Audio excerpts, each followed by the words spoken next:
Megacity Basketball is creating the next generation of leaders through diverse programs that champion integrity and social responsibility beyond the confines of the basketball court. Hi, my name is Leticia. I play for the Women's Megacity Basketball Association. As female basketball players, there aren't many programs where we can go. It actually gives a space where my daughter and I can play together. I'm a father of a 3-year-old daughter. I tried to build something for her and something she could participate on in the future. OLG and the Toronto Raptors are helping to bring home the win for basketball programs across the province. Home Court Advantage is about celebrating and supporting organizations that are making an impact in their communities through basketball. This OLG donation will definitely help us pursue our mission. It will shape the future for women's basketball. Everyone deserves a home court advantage, and with 100% of OLG profits going back to community groups like these, everyone does.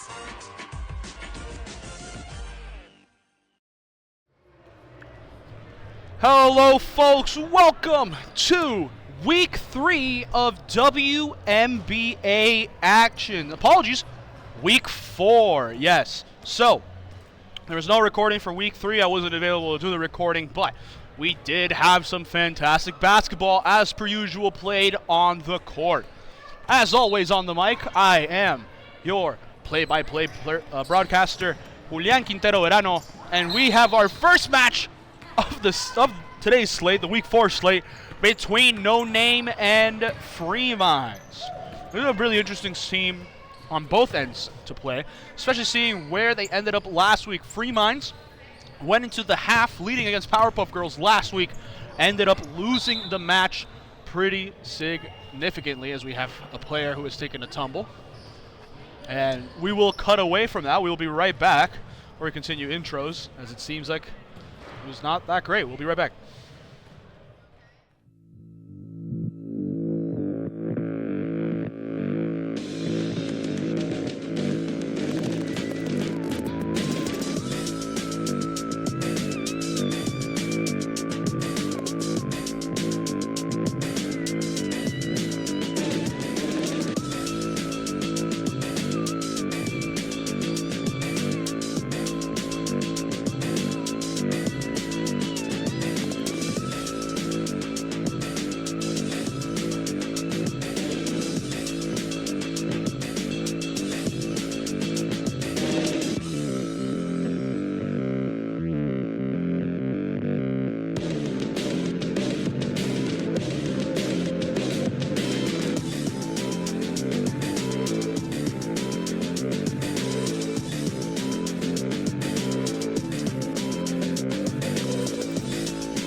We're back, folks. There, we had a little injury timeout, and that was Courtney, who was out hurt. Well, hopefully she's able to potentially return, but as always, we wish her the best in this situation. If we end up with more information, we'll let you know, but we will respect the privacy of the players. But yes, we have No Name against Free Minds here. It's going to be a fun little matchup between these two sides. Right there, No Name gets the first 2 points of the game, but as I had mentioned earlier, Free Minds last week coming off of a loss. Unfortunate one is that, considering they were leading at the half, but they're going to be doing everything they can to get a victory here against one of the premier sides of the league. No Name last week, meanwhile, had a really nice victory. In fact, it was very, very nice. They dominated. They beat the Splash Sisters 87-45. Whew. No other way really to put it there. That was just an insane match. And we'll see where it ends up going from there. Ball now gets played in. First points of the game were played by No Name. Second points is a 3 from Emma Jonas. Getting to go from range. Wonderful to see there from her. And that's always a joy to be able to watch. Out there at the moment right now for the Free Minds side, DK on the ball with Saida, apologies, setting the screen there. Joining them is Rayling, Ebian, and Keisha out there on the court. No Name now, they get the turnover. And now there for them real quick so I can run through the lineup is, well, that was Maddie with a wonderful outlet pass down to Lindsay, who is back this week. Wasn't here the second week. Was probably here the third week. I was not. She gets a nice little point on the transition there. Maddie with the assist. And joining them out there is Emma Jonas, May, and Patricia. So, always joy to see them right here. Let's see how Free Minds do. They're down 7-0. They want to try to get back from this hole. Ebian launches from three-point range. Isn't able to get her to drop. Gets tipped out into the hands of Patricia. She plays it quickly up to Lindsay on the transition. She stops, she hesitates, and she finishes cleanly to make it a 9-0 lead for this No Name side. Rayling now bringing it up the court. On the left-hand side. Loses the dribble. Plays it over to Keisha. Keisha holding it in the left corner. He's going to have DK come set a screen. And now going to be pushing back up towards Rayling. Very deep from almost half court. Doesn't get it a drop. But it will be Ebian fighting for it with Lindsay. And we will be getting a jump ball situation here. And based off the possession arrow, I'm waiting to see who gets ruled with the ball. It is white ball on the ruling. We're seeing Keisha now sub off for Slick for this Free Mind side.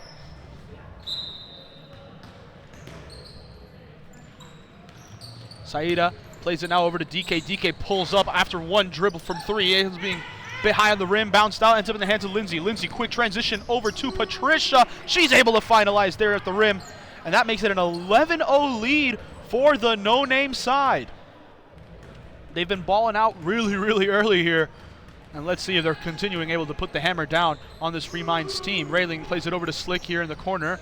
Slick sizing up, looking for somebody, gets it over to DK. DK sets her feet, plays it now over to Slick. Gives it right back to DK. Bit of a tie up there, but it's still going to be Free Minds ball. DK loses the dribble, was trying to find a pass inside, but nothing. Gives it over to Rayling. Rayling takes one dribble to the left, two. Sizing up, waiting, looking for teammates. We don't have a shot clock here today, but it doesn't really matter. That's a big three there from Rayling to get Free Minds on the board deep from range. Patricia now gives it over to May on the transition, short on the three, and it will be rebounded now by Saida. And now she will be the one pushing the tempo. Has Slick straight ahead, gives it over to Slick. Slick pulls up from the mid-range, long, but he ends up in the hands of a teammate here. And they're just moving around still. Saida, her shot doesn't go, tipped out to May. May's the one running the transition. May going into dribble, blocked, able to keep it in bounds though, gives it back out to Emma for three, able to get her to fall. And we have a big whistle there. It will be a small little timeout, folks, so we'll be right back. No Name leading massively, 14-3.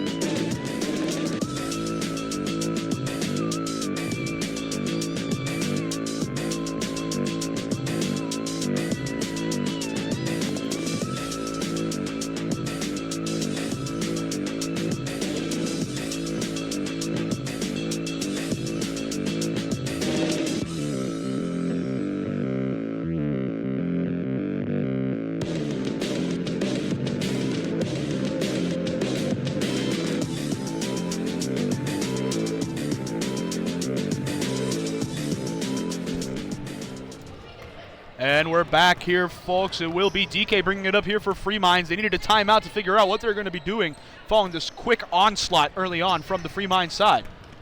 Saida sizing up, looking for teammates, but doesn't have anything. Now has something, plays it inside of Ebian. Almost picked off by Emma, but she's not able to corral it. It goes out of bounds. It will remain Free Minds ball. Slick with the inbound now over to Ebian. Ebian sizing up, able to keep pushing.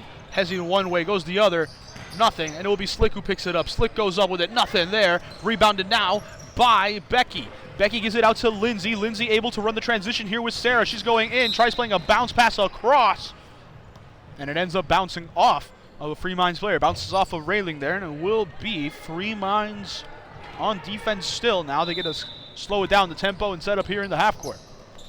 Emma with a quick inbound over to May. May thought about a drive to the left, instead just floats back out to the line, plays inside to the post to Lindsay.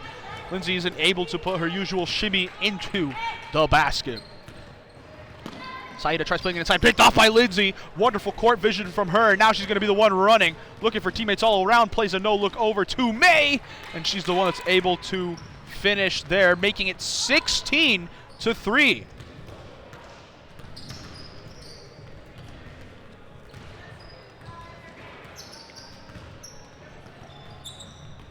DK sizing up now, gives it over to Rayling. Rayling swings it all the way across and able to give it over to Slick. Slick to DK. DK now over here at the top end. Slick glancing and able to give it over to Becky, but kickball from Becky will end up being a bad situation there for him.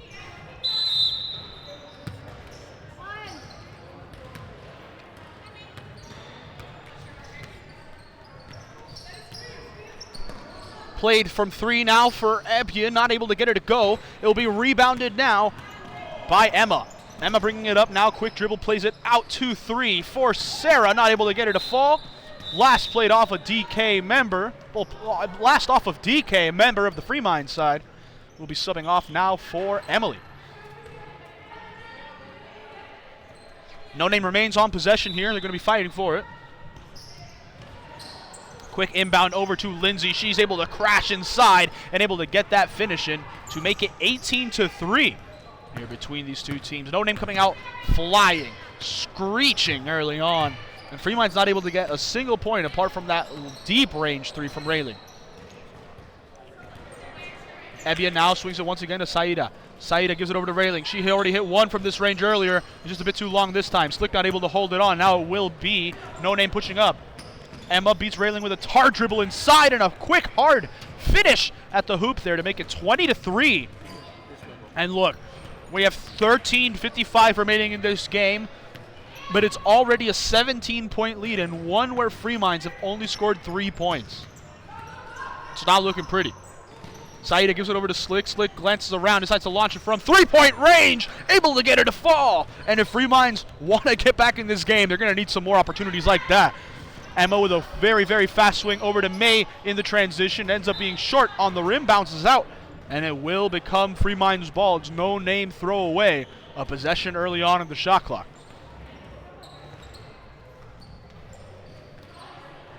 Ebia now inbounds it over to Saida. Saida the one bringing it up, keeping it slow, keeping it calm.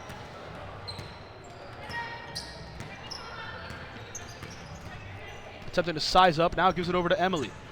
Emily with one move, tries playing it over to Slick, picked off by Lindsay, but it gets tipped out by Saida.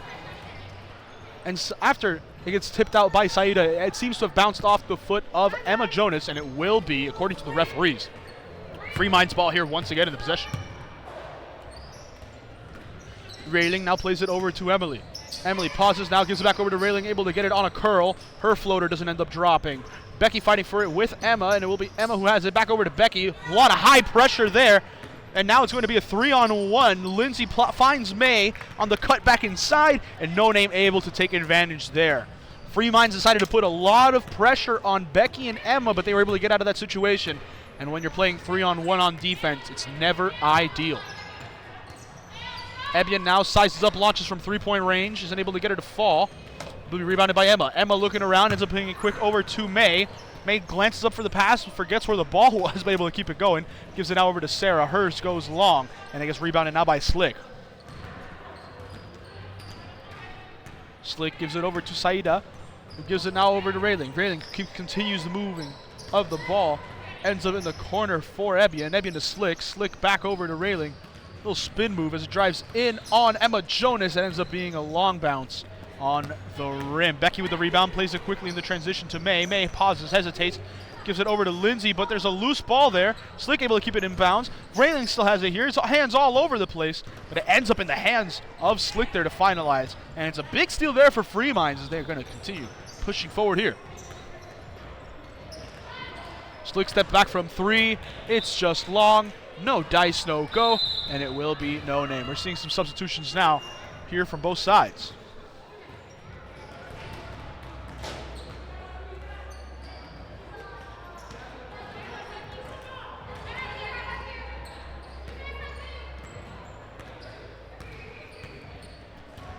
Patricia bringing it up, plays it over to Maddie quickly into transition. Short on 3. Ends up going out of bounds. But Saida did not touch it. It will be Free Minds continuing with the possession. DK the one bringing it up, following the inbound from Saida. Goes left, goes right.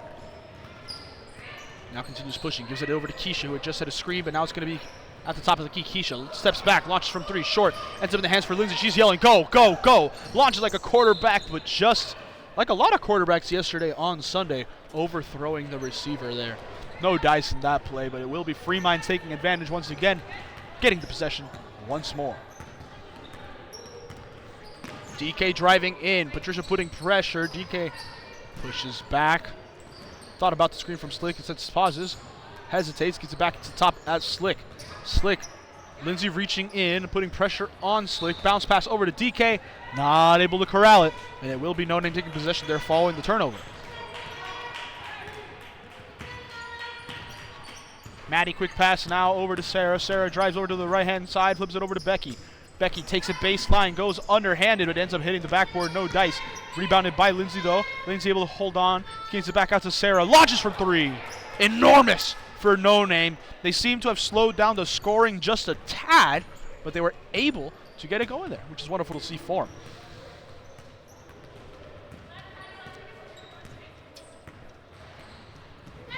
DK plays it over to Slick. It's picked off by Lindsay, but not finalized. And it will be DK continuing with the possession following the tip pass. Goes in, blocked by Lindsay on the pass back inside. DK still with it, loses the dribble now. So Lindsay to get off her there with a very aggressive move. Been able to create some space, gives it over to Keisha. Keisha's pauses, plays inside of Slick, gets stolen there by Sarah. And Sarah now going to be the one bringing it up. Quick pass out to Lindsay. Lindsay gets DK in the air on the first, able to finish on the second. And No Name continue to just keep piling it on.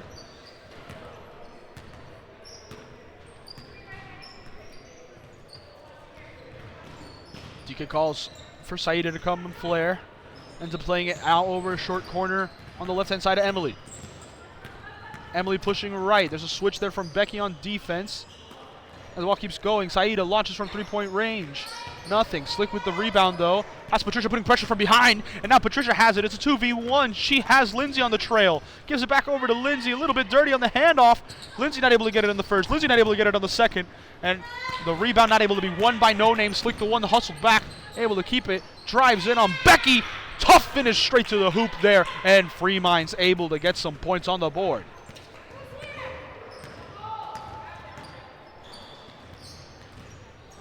Lindsay thought about a shot, instead was looking inside for someone, finds Becky, who ends up going in and out to give it over to Maddie. Maddie back with the pass inside, this time to Lindsay. Lindsay taking a double team, plays it out to Patricia. I'm wondering what the call there was. Yeah, looking like it was a reach in there with the way that the referee ended up putting up the gesture. And it will be No Name taking possession again. Abian and Railing. Sorry, Railing ends up coming on for Keisha. Apologies, I thought Ebian was also coming on. Just didn't seem to be the case. Jumper there from Becky, airballed, but ends up being back to No Name as they get another second chance. This one also airballed, airmailed, and it gets played out of bounds. But DK apparently had stepped out following the catch on the rebound. Nothing to see really there. Ball played over to Lindsay. Lindsay goes up with it, not able to finish. Now ends up in the hands of Emily. Emily over to DK. DK goes up 1-2 on the floater. Nothing. Ends up in the hands of Railing. Railing continuing inside. Finds on a little wrap around to Emily. Emily over to Slick. Slick's shot. Nothing. Emily with the rebound. Gives it back over to Slick. Slick at the free throw line launches. Still nothing. And this time No Name finally able to hold on and change the possession. They're pulling quick. You're going to see Maddie now. Dumps inside to Lindsay. Lindsay on the post here. Goes through Slick. Up. But no. Referee waves it off for a travel. Wow. Lindsay's not been able to bully Slick inside here today, but No Name have just come out flying with a lot of points on transition as they still lead by an enormous amount. DK now hands it off over to Railing. Railing giving space, launches from really deep 3-point range, high off the rim, and ends up in the hands of Lindsay on the rebound. She's scanning, looking for a teammate. She has 3 on the right-hand side. Has Becky inside, but no, it gets popped out by Railing, ends up in the hands of Saida. Turned over once more by No Name, and the ball ends up in the hands of DK on the trail. Able to finish with the float, and it will be 2 points here for Free Minds. They've been playing better, in a sense, kind of shutting down this No Name side. Becky able to catch the big lead pass, able to keep it in bounds still. Played it back to Maddie. Maddie gives it to Patricia, and bang, bang. Big three there for No Name.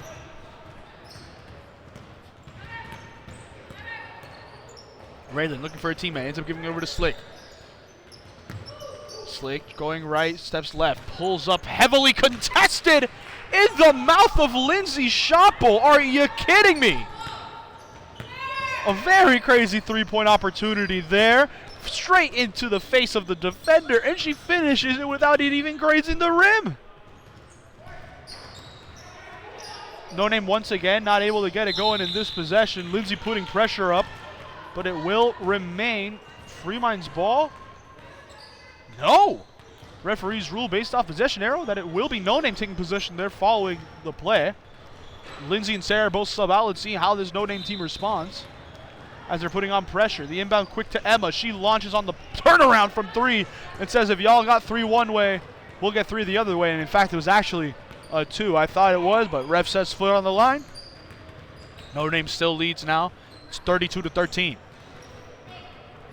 DK tosses over to Abby, and he's going to be taking a screen. No, goes the other way. Loses the ball for a moment, but able to keep it moving. Goes up, hacked, fouled. 2 free throws to come now for Free Minds.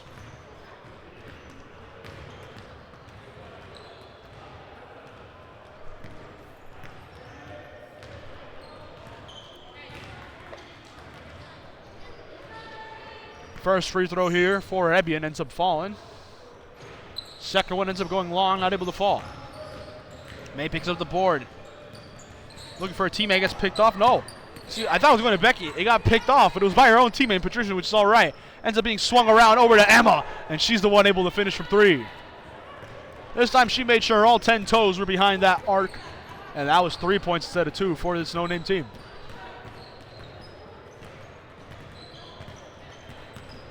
DK hesitates and launches from three.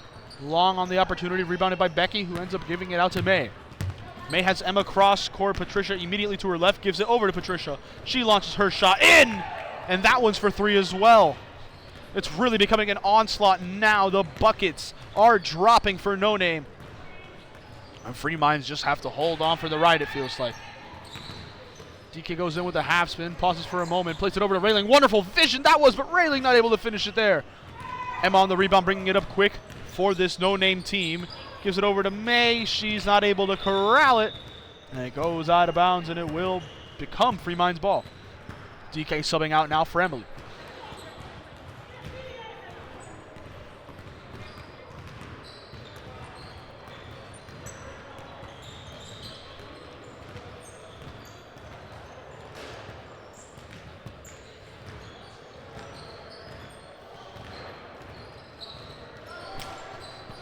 Ball gets played. Ebian with a jumper, able to get her to fall. Really big there from Herds for two. Quick steal on the inbound from Railing, but not able to finish. No Name continues to push. Patricia to May. May back over to Becky. Becky to Emma. They're moving it all the way around. It seemed like there was a travels? I don't remember what the call was. Didn't see the symbol from the ref. But it's just over 2 minutes remain in this game. Free Minds retake possession.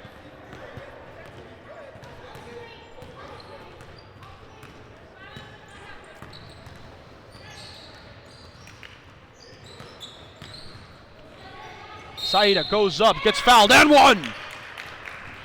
Wonderful finish that was there for Saida. And there's really nothing else one we can really say in that situation.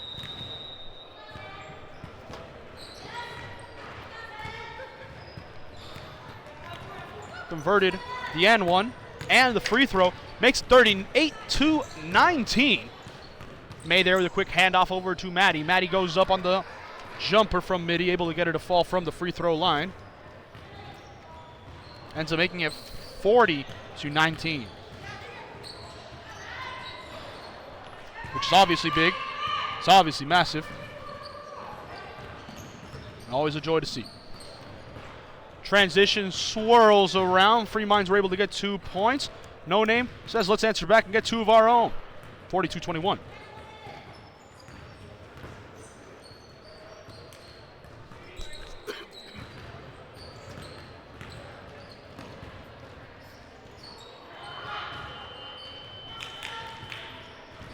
Always a joy there. Opportunity once again falls for Free Minds.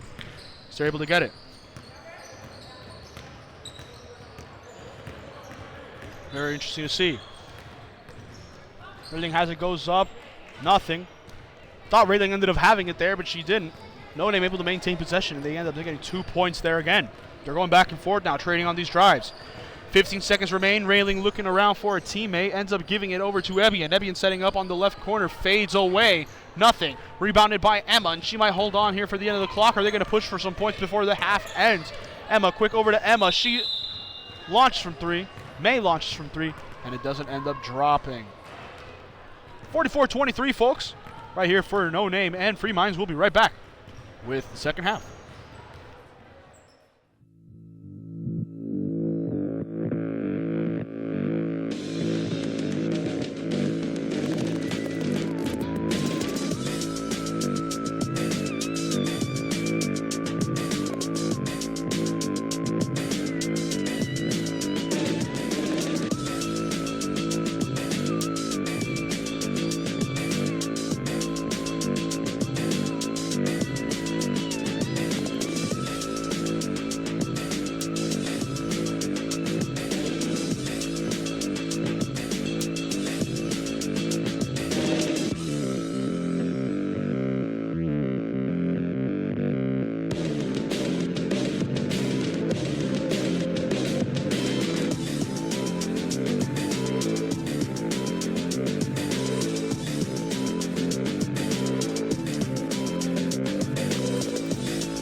We're back here, folks, for some second half action here at the Hoop Dome. As always, I'm Julian Quintero. Verano ball there, quickly shot by Free Minds. They're not able to get it to fall. Quick transition here for No Name before I can even finish my intro.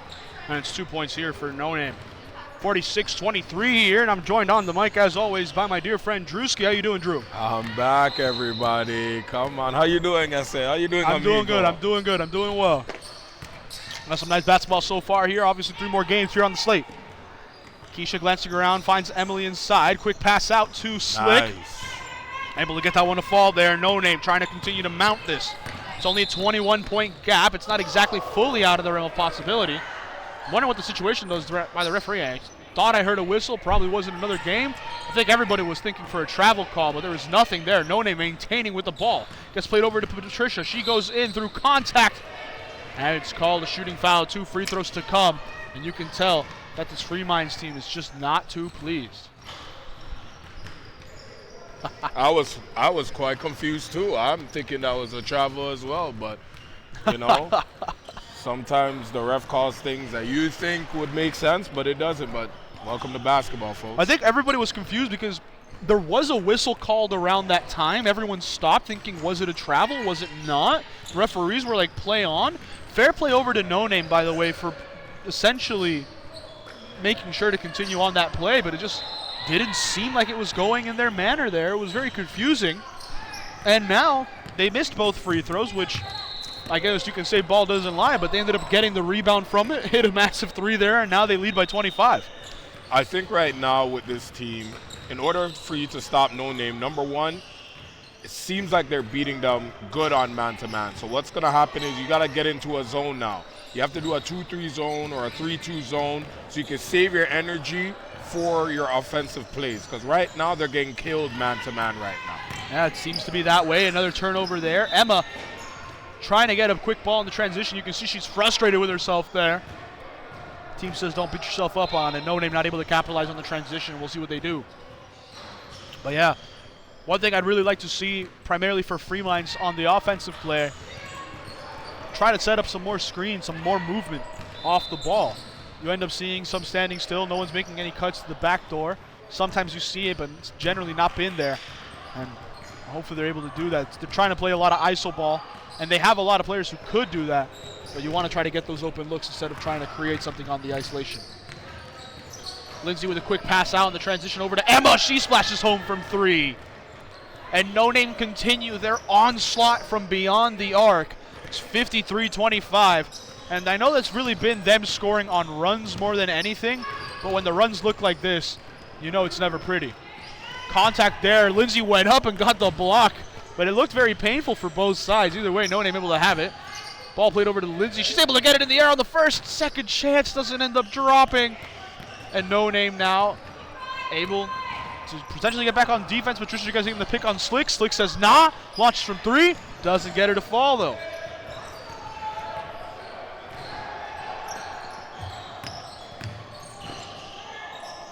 Ball over to May. May goes inside to Lindsay to set up. Goes in and able to get 2 points there inside for No Name. Timeout here for Fremines. We'll be right back, folks. Score is 55-25.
We're back, folks, here. Fremines bringing it up. DK sets a screen here for Ebian, who goes inside. Plays it over to Saida. Saida glancing, thinking, going baseline. Still posting up May. Gives it over to Ebian, who launches here short. Rebounded by May. May trying to bring it up. Quick swing over to Emma. And Emma cuts over to her left, not able to hold on to it. Ends up going out of bounds here. Fremines taking possession again. The problem is with Fremines is that they're so concerned about pressing that they should set up a proper 2-3 zone so when they come, they can steal the ball a bit quicker. If they do that, they'll have a better chance of getting the ball. If two ladies are on one individual, that leaves 2-3 people open on the opposite side of the court, as you can clearly see. No Name with the defensive stop to get a layup in. No Name's putting a lot of pressure here on defense, and a lot of their points always ends up coming on the transition. Off those turnovers, they're able to generate off some very interesting opportunities, as always. So let's see how Fremines ends up responding there, changing up potentially their offensive scheme. Especially right now that we don't have a shot clock because it's not out there at the moment. Maybe take advantage of that aspect. Who knows? But regardless, right there, another quick turnover for Fremines after a forced shot doesn't drop. But the play ends up in the hands of May. She's not able to hit the three. And Fremont's once again with the ball here with 16:50 remaining in the second half. There is a possibility of getting close, but they got to want it. That's pretty much it. So the thing about No Name is they're very scrappy. They know how to do extra passes, as you can see. Extra passes, extra moves. They like to get movie and groovy when it comes to fast breaks. So as you can clearly see, they get the job done when they need to do it. They're very good at finding the open player, making sure who has the best opportunity to score on most possessions. And if I'm being honest, in a lot of the cases, it ends up being Lindsay, very open, always in the middle. Right there, you see she's the one pushing up again on the transition, again, and getting 2 more points again. That's just the way that she ends up playing.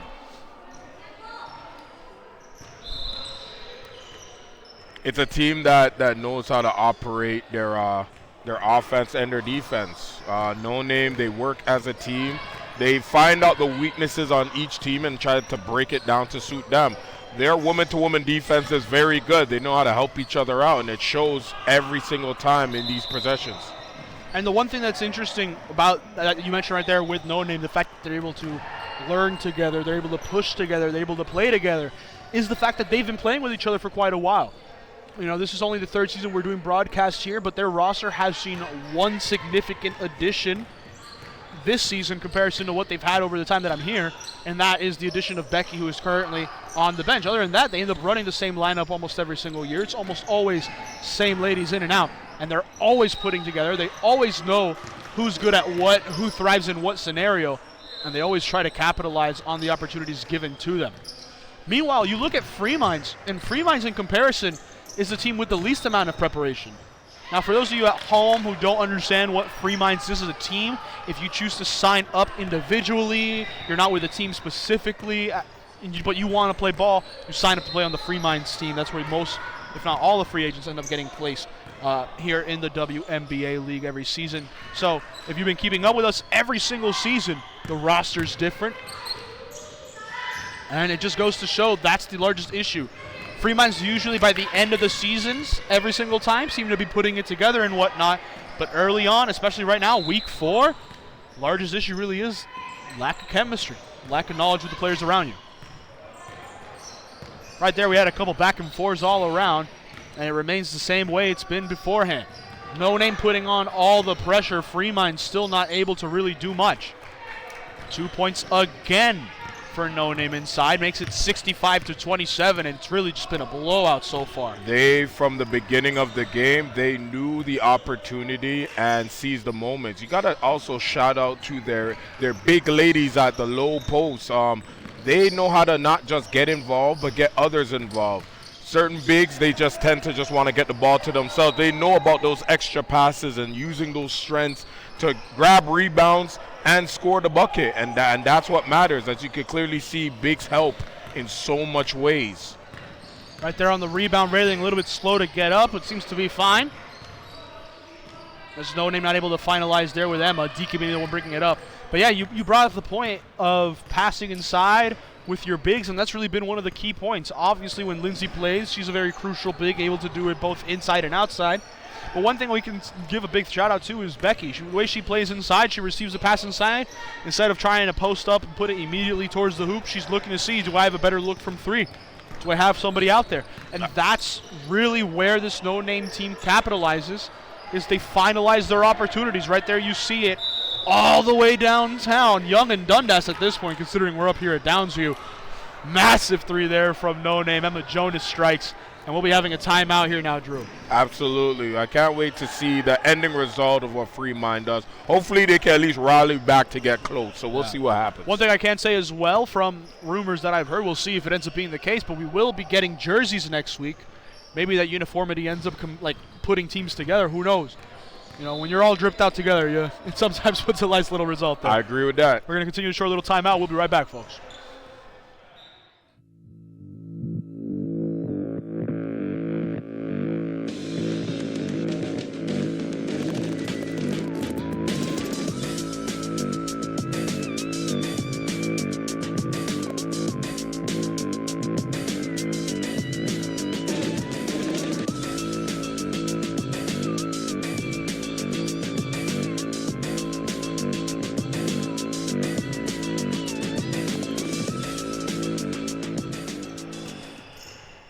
And we're back, folks, here. As I mentioned, it was a quick little timeout. That's just what it was.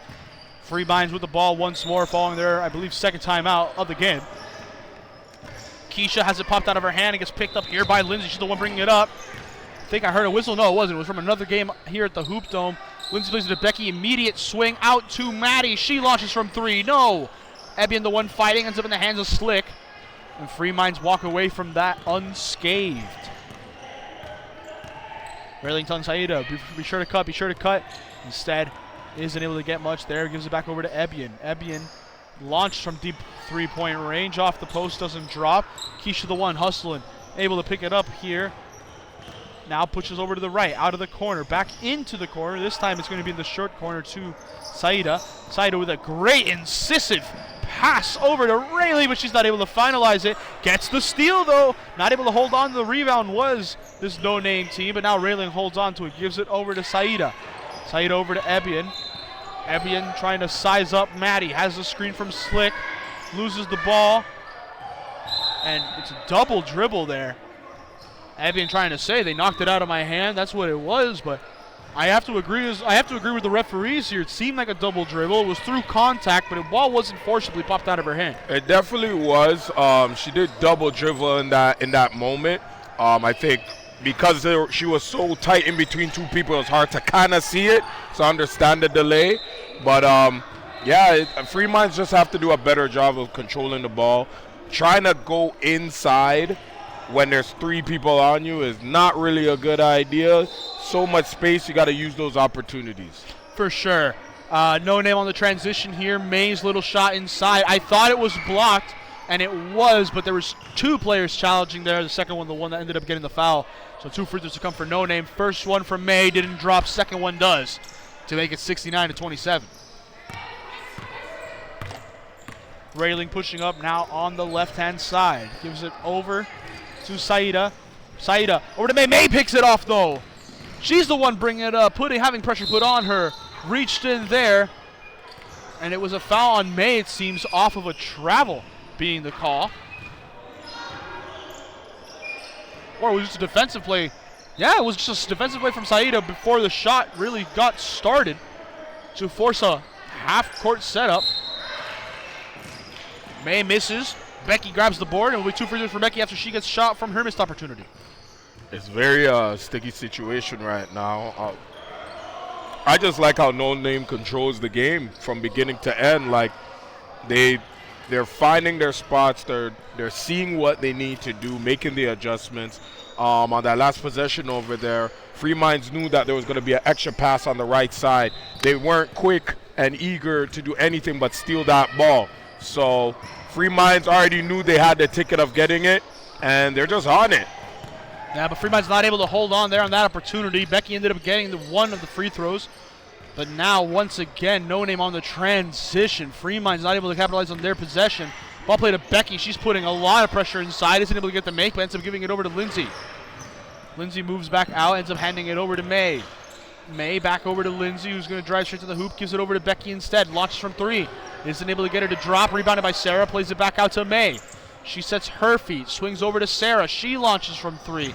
And that one's long. That one doesn't fall. And it will be Free Minds taking possession once more here. 9 minutes left in the game. Maybe I'm kind of crazy, but 43 points in 9 minutes, it would be fun. I would love to see a 43-point comeback in 9 minutes. It will definitely be interesting to see it. I've seen some interesting situations. I don't think it'll happen. It won't happen. But like I said, if they could get close, that would be great. Make the scoreline look a little better. Yeah, exactly. Totally agree with that. But that just goes to show on both sides, when No Name is really on, they're really on. And also it shows that when Free Mind needs to improve on certain things, there are certain things they need to improve on as a team and individually. It's the fourth week, so we're still grooving, we're still learning, they're still coping to what's happening. So we'll see what happens. Ball swung over to Maddie for three, and it will be No Name firing from range. And I agree wholeheartedly. No Name, Fun little fact for everybody at home, the score bug that we have to show the score here on the recording cannot handle triple digit. We haven't had a triple digit game yet in WMBA. We haven't had a triple digit game yet. But we've had 2 games in the 90s, and I'll be honest, I've been sweating, and the team that consistently pushes up to around that number, little issue there with the camera, team that pushes consistently towards that mark is always No Name. So, hopefully they don't do it, man. It would be kind of embarrassing. It's going to look kind of weird on the broadcast. But Freeman's able to get points there through railing. Wonderful possession on offense. Ball gets tipped around, ends up in the hands of Saida. And now Freeman slows it down. They're going to be the one bringing it up. Calm, collected. They got to try and do some things. They got to work some type of an offense. The inside is the most crucial situation right now. They're lacking somebody on the inside. That was a good attempt for a 3. So we're going to see what happens. Like I said, if they could rally a little something in 6 minutes, they may not win the game, but at least they can show that they have the tenacity to get close and fight through pressure. Yeah, the one thing, as always, I mentioned earlier today, but it's just really been the theme for this Freeminds team. That lack of chemistry, you've seen that a lot of them are running free plays. They're not having any structure, not saying let's have a proper pick and roll, let's have cuts around the back, potential off-ball screens. We're not seeing that with a lot of frequency when it comes to them. Meanwhile, for this no-name team, because they've played for as long as they have, they're able to practice a lot more. We're seeing those type of results. It's really been affecting them. Ebian missed the first free throw, but got the next 2. And it's very rare that we see free throws from a 3-point attempt, but we saw one there. No Name able to close the gap just a little more once more, but it will be No Name still attacking with every ounce of tenacity possible. Becky with the finish that time at the hoop. It's a very interesting game. Not much I could say about it. It kind of speaks for itself. It's just trying to, you have to move the ball properly, analyze the ball properly, and also work as a team. Yeah, bit of miscommunication there, but it seems like it will still be Freeminds' ball there. They thought that they had lost it. No Name thought that they had lost it as well. But no, quick inbound here for Freeminds. Ebian posting up Patricia, tries giving it over to Saida. Lost in translation. Sarah's the one that ends up with it, and it will now be Patricia the one bringing it up. Has Becky over to her right hand side. She goes over the quick push on the transition. 2 points for the no-name team. And yeah, they're just putting the finger on the gas, able to go, go, go, go. It's just been the situation for them throughout this match.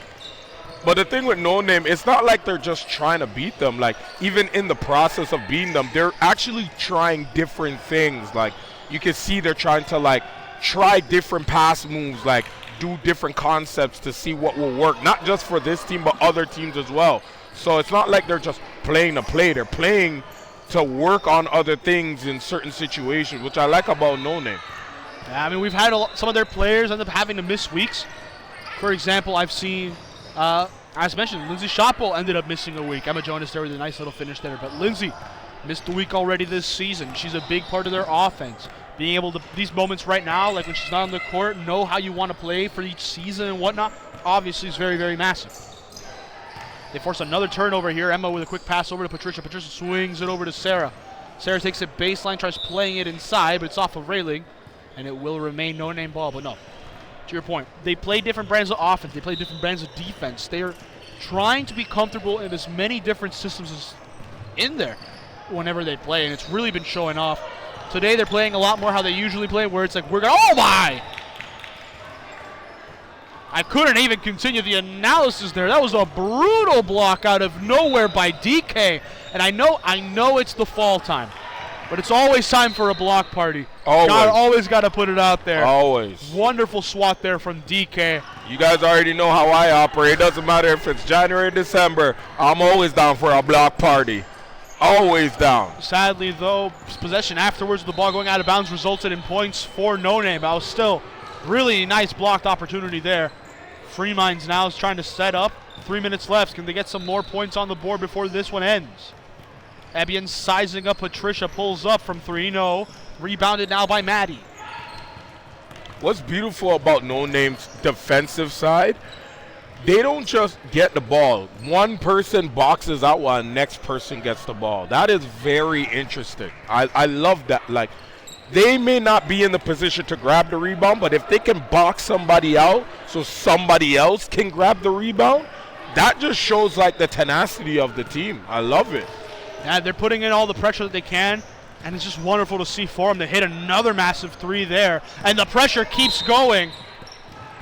It gets stolen. It gets tipped by Maddie, picked off by Emma, but the pressure from DK there to force a foul to stop quick transition break. Pretty heads up. I feel like the lack of so much turnovers on Free Minds. They could have made this game a little bit closer, but there's so much turnovers. Bad passes all around. There have been some good ones, but it's just been bad. And I don't like that for Free Minds because I know how they can play. They play pretty good when it's time. So this is not the Free Minds I know. Yeah, I mean, it's just been one of those seasons for them, really, so far. And hopefully they're able to get it on the road once more next week.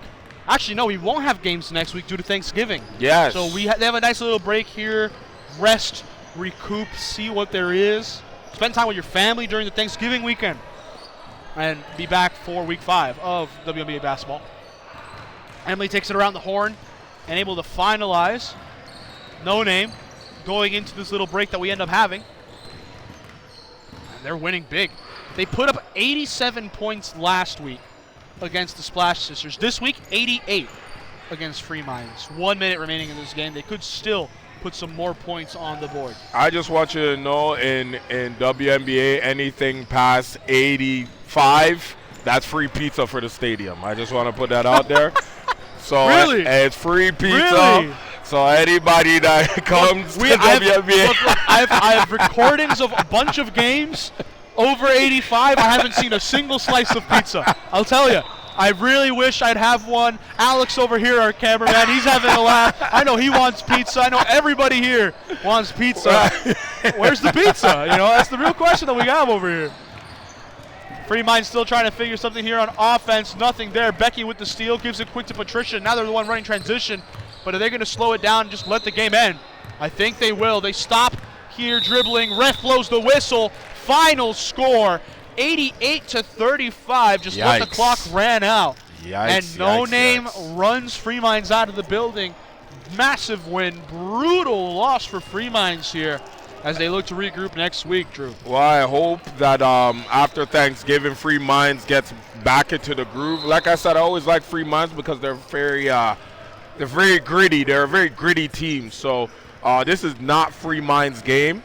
Obviously, you know, you could get those games where you're kind of off, kind of shaky. Those are one of those games. But like you said, another week from now will be a new week. So we'll see what happens. Every week's a new week. Every opponent is new. And as things always end up turning out, you never know who you will be playing.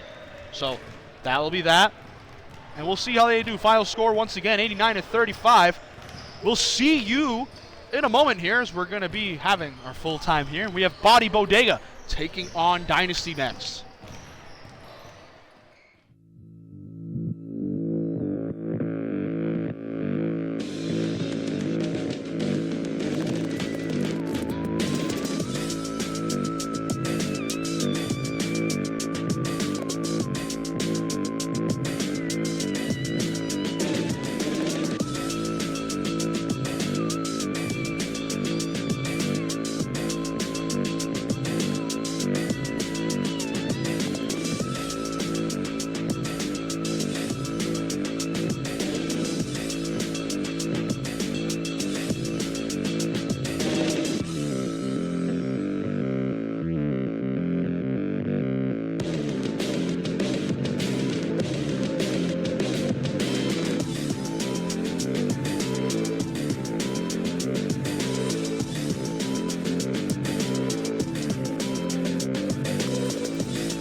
Hello, folks. Welcome to the second game we got here on our Week 4 slate. We got the Dynasty. They'll be taking on Bodega here. It's going to be a fun little matchup here for the second slate. Night's still young. 2 more games after this one. And I know I'm going to be very excited. As always, Julian Quintero here on the mic, joined by my dear friend, Drewski Andrew Robinson. How you doing, my friend? I'm good. Look, I say. I'm back on the broadcasting. And as you can see, it's a quick little fast. Puppy, I just want to dance with the quick layup, the little lady. Quick points is always nice to see here. And it will be Bodega striking quickly off to begin this one. Dynasty, though, looking to get something off here. Nothing to see for them. They're trying to get out of their own half here with a high press here from Dynasty on defense. Bodega looks kind of weird this season in comparison to previous seasons. They've had a lot of consistency with their lineups, but this year, a lot of roster change, some turnover. They've absorbed some of the players that were on the former Supremes team. Was a big thing for them. So we'll see how Bodega ends up responding.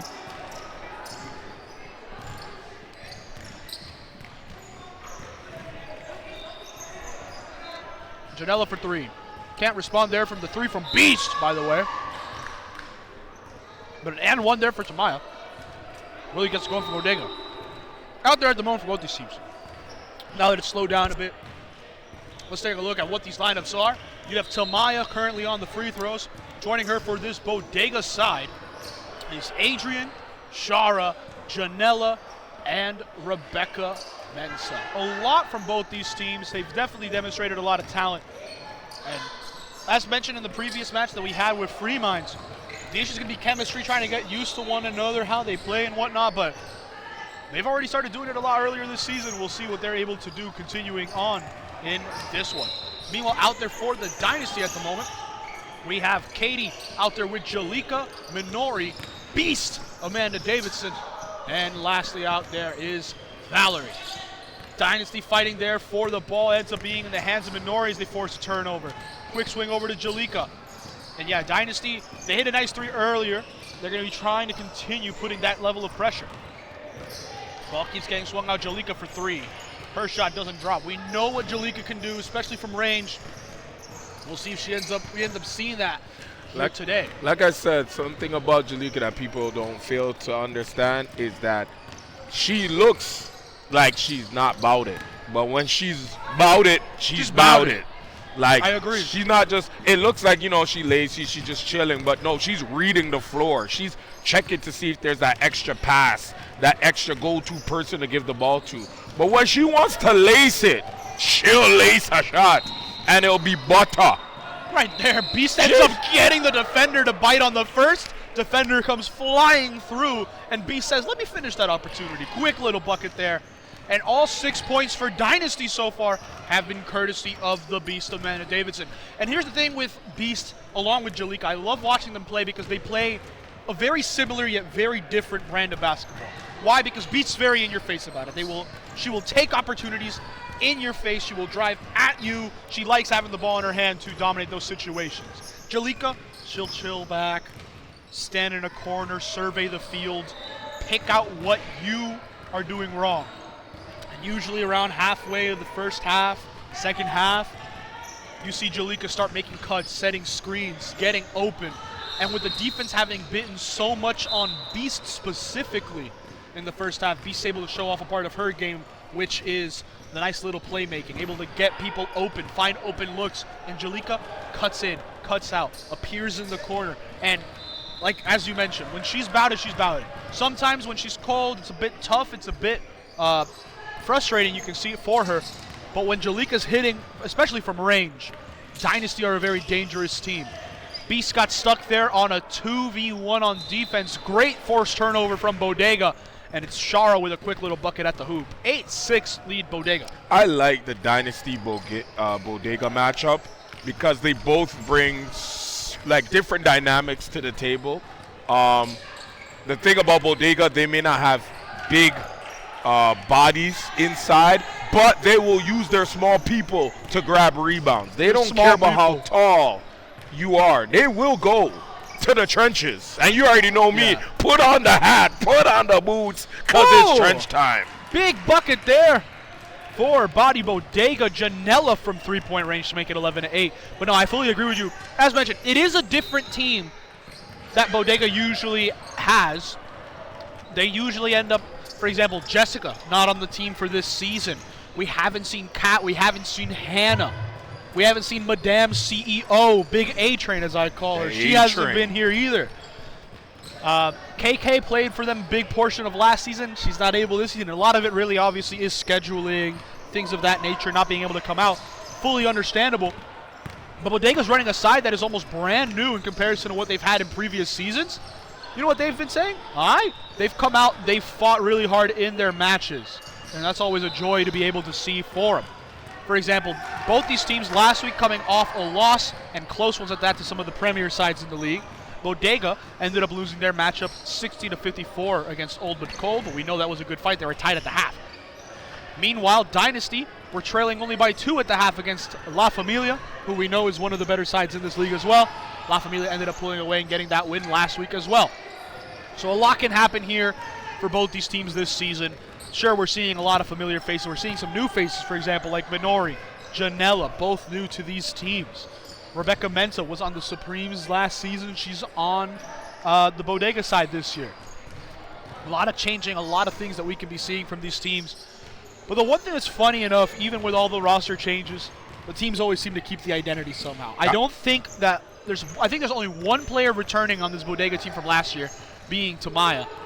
And yet, as you mentioned, they play a very similar brand. High tempo, shoot the 3-ball style of game. And even if they don't have any big bodies, they fight for every rebound inside. That's what I love about Bodega. They just doesn't matter how big, small, they're gonna work with what they can work with. They don't feel like, because perfect example, as much as she was short, she still grabbed the rebound, got up there. Certain people that just let that rebound go. An opportunity is an opportunity no matter what. So I like this matchup. I agree.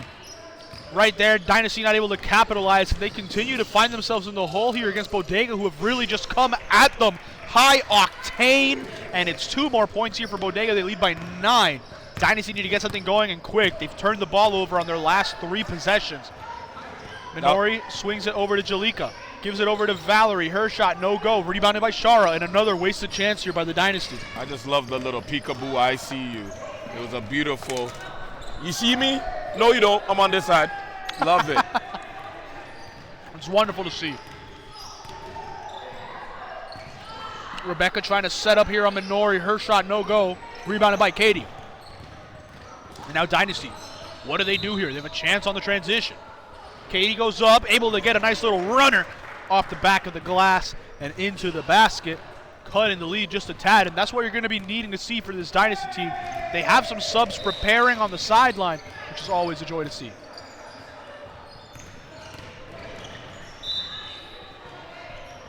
Foul with 2 free throws to come there for this Body Bodega side. Let's see what they do.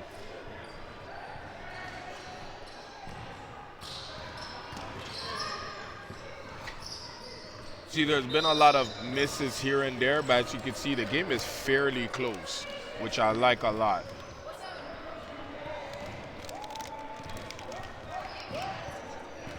First free throw here from Adrian. Doesn't drop, so she can get the second chance.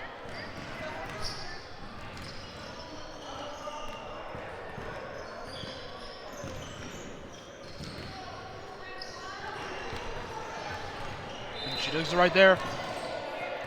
Going halvesies at the line there for Bodega. Now Dynasty trying to get to work. Minori bounces over to Beast, sets her feet, launches from 3. And after those 2 early threes from Beast, Dynasty as a whole really just slowed down. Literally. Beast once again gets picked up by Janela. This time, though, gets popped out by Minori. And the possession now continues once again for Dynasty, resetting the clock even. Minori swings over to Natalie. Finds Christina in the back end. Pops it right back out to Kara. And that's wonderful ball movement from the Dynasty. 2 more points there, and they're going to start chipping away at it. But I like what Bodega's doing. Bodega's honestly understanding that they need to save energy. Best way to save energy, zone. 2-3 zone. They got right into a 2-3 zone. So you're going to save energy. That means you're going to save opportunity for you to score. As long as you grab the rebound, everything will flow afterwards. And as you said, for a team that is lacking size, like this Bodega team, running the zone really is just premier for them. You have all the bodies inside. You're telling them, you know what, shoot the ball. We have the bodies inside potentially for rebounds, so box out. You don't need to worry about any big opportunities on one-on-ones. And it showed out for them there. Absolutely. Meanwhile, on offense for Dynasty right there, big 3 for them. Starting to really break down this zone, saying, you know what, if you're going to shoot threes, we're going to take threes. They had one there. Timeout was called, it seems. Yes, timeout called here. Dynasty going to be trying to stop Bodega here on the transition. We'll see how they end up doing. We'll be right back. It's 18-15.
We're back, folks, here from that little timeout. Bodega, they weren't able to finalize on their opportunity. Dynasty forced a turnover. And now, Bodega forced one right back. Janela, quick on the transition. Hard finish at the hoop. 2 points there for Bodega. Yes, they weren't able to get it there on that first possession. A little slow on the switch for us in that aspect right there. But Dynasty turned it right back over quickly, and that's just not what they need, especially when trailing. Bodega capitalized on the transition. Like I said, Bodega is using the 2-3 zone properly. You know what? That was a respectable 3. I'm not even going to get mad at that because their transition 2-3 zone was very good. Maybe they might have to switch it up and do a 3-2, but still the aggression of the zone was there, which I respect. Yeah. And they answer back, and you already know my phrase, all the way from Jane and Finch. At your gate mall. Oh my God. Bodega able to answer back with a 3 of their own. Wonderful to see. And yeah, that's just the name of the game here. Yes, we might give up points, but as long as we're scoring as well, they won't close the gap. Another turnover forced once more by Bodega. Oh, wonderful tap my pass there from God. Rebecca. Oh, has the my awareness that God. she has someone trailing and that she won't be able to come down with it. Taps it, finishes it. And that's 2 more points here for Bodega. That was the highlight of the game. I don't care. The game's not even done yet. But for me, that was the highlight of the game. Just knowing the fact that she couldn't take it all the way, but seeing the extra person was amazing. I love it. And Rebecca Mensah, once again. Apologies, that's not Rebecca Mensah. That is Tamaya that time. Rebecca was the one from the touch pass earlier. That was Tamaya. They're wearing very similar shorts this week. I got a little confused because we still don't have jersey numbers. But Tamaya said, you know what? Don't worry about it. Wonderful finish that she had. And the funniest part was when she wheeled off post celebrating. Little shrug, little high five to the teammate. Nice to see this level of swagger on the court. The swagger, I love it. I love it. But the thing is, though, don't sleep. Dynasty's going to get their time. Dynasty's going to get their moment. It looks... And that's why I said I love this game right now because it's a little bit of Dynasty doing their thing, and then all of a sudden Bodega comes do their thing. And now Dynasty is going to start coming in and doing their thing. So it's going to be a head-to-head game, which I love. Always a joy to see with these teams. Dynasty's trading up, swings quick over to Christina. She sets her feet, launches from 3. Able to get that one to go. Downtown finish for the Dynasty. All the way from Spadina. They're only trailing by 6. Anything can happen.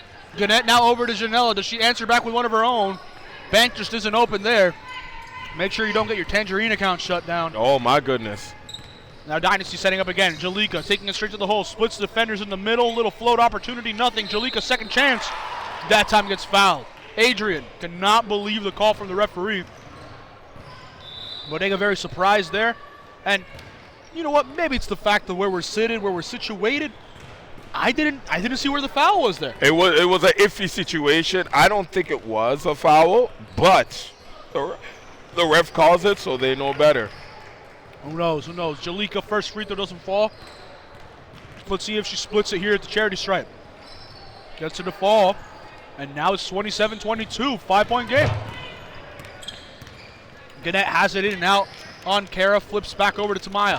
Tamaya drives in through, was anticipating contact that just did not arrive. And she finishes wonderfully there at the rim. Bodega adds on 2. Christina receives from Jalika, gives it back to Jalika.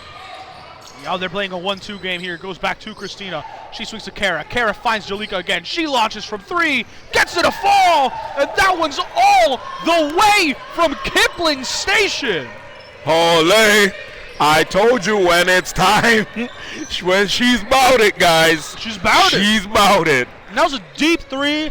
Able to get her to fall. And it was just goes to show the opportunity that Jalika has. That being said, on defense, though, Bodega said bet. We're going to take it right to the hole. We're going to try to get some free throws or at least 3-point play or just some buckets. Adrian did just that. Draw foul, 2 free throws to come here. First one for Adrian does not fall. And here we actually have Gannett.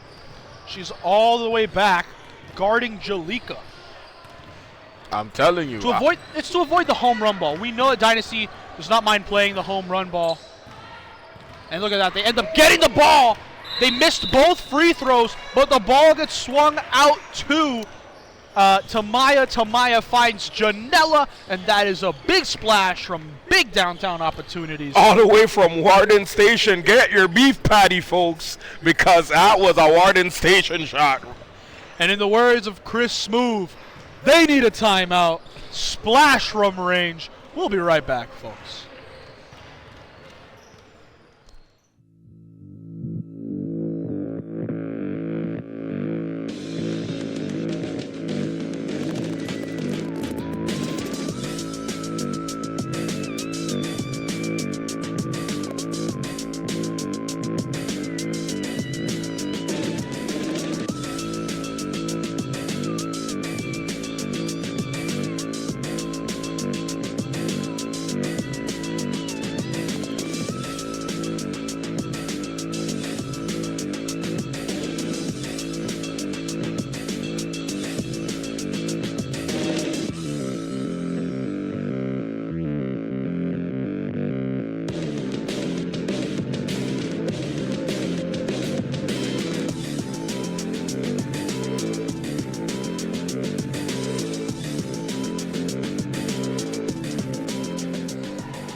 Back in now, Dynasty on the cut-in, able to get 2 points there. Quick on the transition, they were able to score. Now it will be Bodega setting up once more. This is a very interesting game. I've already can see it because both teams are doing the exact same defensive drill, which is 2-3 zone. My favorite. One has a big lady on the inside and one does not. So we're going to see which 2-3 zone survives in this game. No, my favorite one to see in this matchup is they're playing very similar. And it's really funny. Both teams are saying, shoot the 3. Take your shots. Attack if you can. And they're saying bet, and they're getting those opportunities to go. I'm telling you. You seem a little surprised there on the call of out of bounds. I was kind of interested on what happened there. You thought it was Dynasty ball? Yeah, I thought so for a split second. Well, either way, Bodega will take a chance here. Janella swings over to Adrian. Adrian finds Tamaya. She sets her feet. Big contest from Christina. and the three just does not land there for Bodega. Will be Dynasty once again. We have exactly 5 minutes remaining in this first half. Natalie gives it over to Jalika. Jalika wanted to cut her, wanted to screen her. Ball inside, there was a reach in there. And now we're going to be seeing some substitutions. Valerie coming off, Natalie coming off and coming on. We're going to be seeing Katie, well, we're seeing Valerie and Katie coming on. We are seeing Kara and we are seeing Natalie coming off here for this Dynasty side. Jalika with a quick inbound there over to Valerie. And as you mentioned, if you have a big inside, try to take advantage of the size if possible. Exactly, you got to. Ball goes up there for Gannett, not able to finalize on the over-under. And now will be Dynasty again. Christina sensed the pressure, knew they were coming. Slows it down a sec, gives it back over to Jalika. Jalika finds Asha. It's a miss there, rebounded by Shara.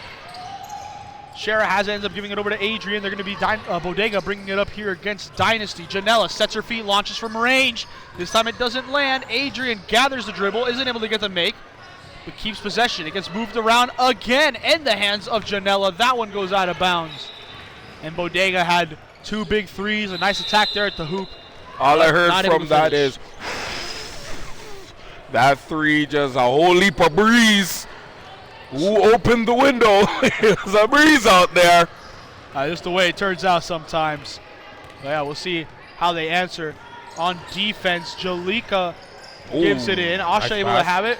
Wonderful pass. It was inside, but as it gets tipped around, it ends up in the hands of Bodega. They're the ones running the tempo.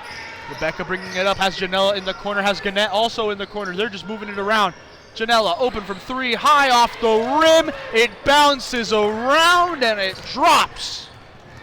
3 points there for Bodega as they grow their lead. I call that the Macarena 3.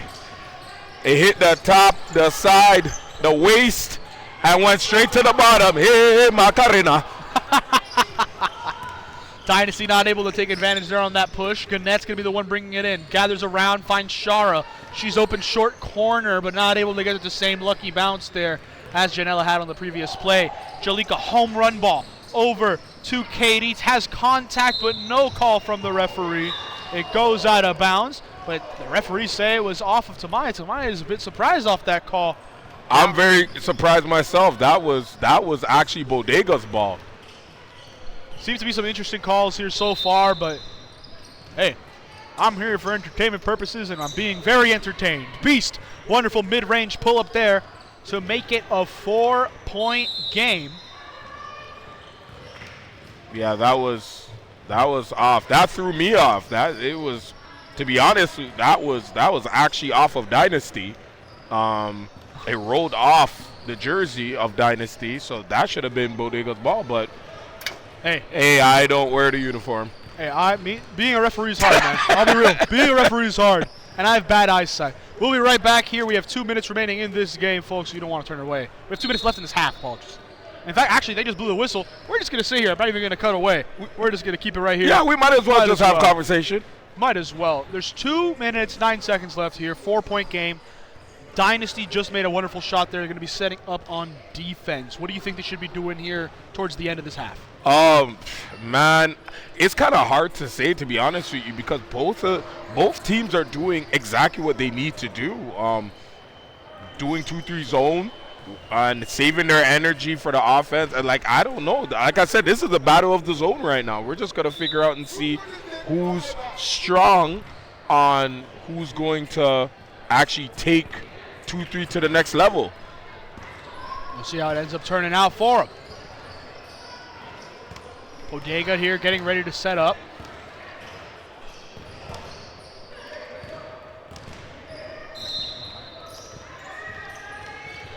Ball now played over to Rebecca. She's the one bringing it up here for Bodega. They're setting up here in the zone, trying to avoid any cutters. Ball gets played out to Janella. She's open for 3. They're daring her to shoot, and she's hit a couple already today, but that one is not one of them. Jalika, quick home run ball inside of Minori. Minori plays it right back out to Valerie. Valerie back to Minori. All the way, running. Katie finds Valerie. Valerie hesitates and goes with a nice little fader in the post. And this makes it a 2-point game for Dynasty, Drew. Like I said, they know how to use their big ladies on the low post. So as long as you know how to use them efficiently, good things will happen. Ball gets played out of Shara. She launches from three-point range. Isn't able to get her to fall, but it gets rebounded by a teammate. Telmaya plays it back out to Rebecca. Rebecca takes it to the hoop through contact. Isn't able to get the make. It's rebounded by Valerie. And now Dynasty on the break. They can tie it up here with just over a minute left in the game, in the first half. Apologies. Jalika telling teammates, move, run, make yourself open. Jalika finds in the corner over to Beast. She launches from three. No, go. It's tipped around. It's a tip drill. Ends up in the hands of Janella. She has a trailer, but she's going right at Minori. The finish isn't there, but it's rebounded by a teammate. Gives it over to Shara. Shara back inside of Janella. Gathers it on the dribble inside. And Bodega tacks on two. Like I said, it's going to be a back and forth game. I knew it from the very beginning, so I'm excited. Ooh, baby. It's going to be fun. This is better than the NBA right now. I ain't even going to lie to you, brother. I just look at that. It's the craftiness. Another pickoff again. Janella trying to set up. Flips it back out to Tamaya. Tamaya saw Minori was trailing. Now ends up finding Rebecca. Rebecca in a net. There was a whistle. I think it might have actually been a call for a travel or something because they are ruling it Dynasty ball. But that was a beautiful block party, though. Oh, yeah. That was a beautiful block Great party. little block on the pass. Wonderful play. It won't appear on the stat sheet, but it was still done very nicely. Minori, her three, isn't able to fall. Katie puts it up. Time runs out. They're not able to finish. And now it's a 4-point game entering the half, 37-33. Don't go away, folks. We're going to have a fun little second half here between these two teams. It's going to be a vibe. It's going to be fun.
We're back, folks, here for some second half WMBA action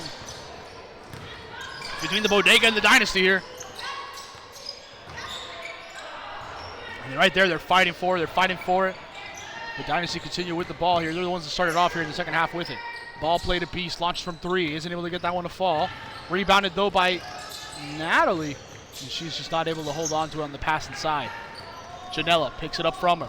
Plays it quick now over to Tamaya. Sets her feet, launches, no go. Trying to get like a little alley-oop play there, but no finish there from Rebecca as it goes out of bounds. Very fun little start. Both teams not able to convert on their first opportunities, but we'll see where it goes. Out there at the moment for Dynasty, we have Beast, Minori, Katie, Natalie, and Valerie. Meanwhile, out there at the moment for Body Bodega, we have Adrian out there with Rebecca, Tamaya, Janella, and Shara. How are we feeling through this streak? I'm really studying how this game is operating because, like I said numerous times, like literally both teams are doing almost the exact same thing on defense. It's just one team, like the Dynasty, has a couple bigs and the other team doesn't. But like the results are very the same. As you can see, it's only 33-37. There's no like 20-point lead, 30-point lead. Like they're all scrambling. They're all scrambling, and that's what I like about Bodega. Like they're making it sound like they have bigs, which I love. Ball swung around. Janela again from 3. Splash from range 4, and Bodega able to keep it moving, keep it going. All the way from Costa Rica. Oh, that's quite far. That's quite far right there. That was a long range, a Longos. You ever went to Longos? That's where she got it from, Longos. Aisle 5, get your 3-pointer on aisle 5, please. Janela with a wonderful play there. We'll see if Dynasty can respond on this possession. They're not. Janela able to pick it up on the rebound. She's the one running. Has Rebecca inside, feigns inside, tipped by Minori. And now Bodega will remain with the ball. But now they have to deal with a half-court set. Yep, absolutely. Minori tries to pick it off there. Almost gets it on the second time there against Tamaya. And Tamaya says, I'm going to take it straight to the hoop. Reverse layup. Doesn't get it to fall. Tamaya puts her hands up. Ref, what about a foul? Nothing. Janela signals it's our ball. Referee says you're right. And it will be Bodega ball. Tamaya subbing out now for Gannett for the spotted Bodega team. I get the frustration that she's having, but at the same time, like I said, it's a very close game. So you got to try and weather the storm. You know, some of the refs ain't going to call the calls they're supposed to, but the great thing about it is you use your defense to get close to this game. So you just got to trust your defense. Keep putting the pressure on. Exactly. Right there, chance goes begging for Gannett, and it will be Dynasty answering back. They go begging once more. Oliver Twist, it seems, with these two offenses back-to-back. Gannett dribbling around, waiting for a teammate, finds Shara. Shara gives it over to Adrian. Adrian trying to set up shop. Gets Minori the other way on the hesitation, but nothing to go. Whoa. Pushes off Minori. Still no call there on an offensive foul, maybe. Gannett plays it back to Janela. She sets her feet, launches deep from 3, high off the rim, rebounded again, this time by Rebecca. And they continue with the ball, picked off by Minori. She takes contact there, able to give it over to Beast. She's fine. Yeah, she's taking a couple knocks, and all she does is she just shrugs it off. She's remember, this is the same lady that had to play for 4 different teams in one day. So I don't expect nothing else but that. Look, Minori is like the Terminator. I think is the easiest way to put it, because 100%. She just loves playing ball. We see it every time that she's out there. We had that one outing where she played 4 games straight, subbing in and out. She could have just went home. She could have.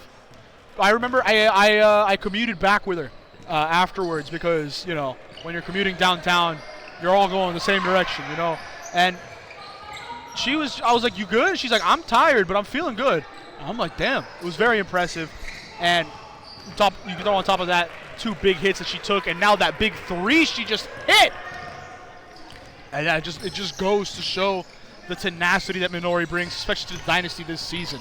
We call that the Mamba mentality. When you just love the sport and you love what you do, you'll do everything.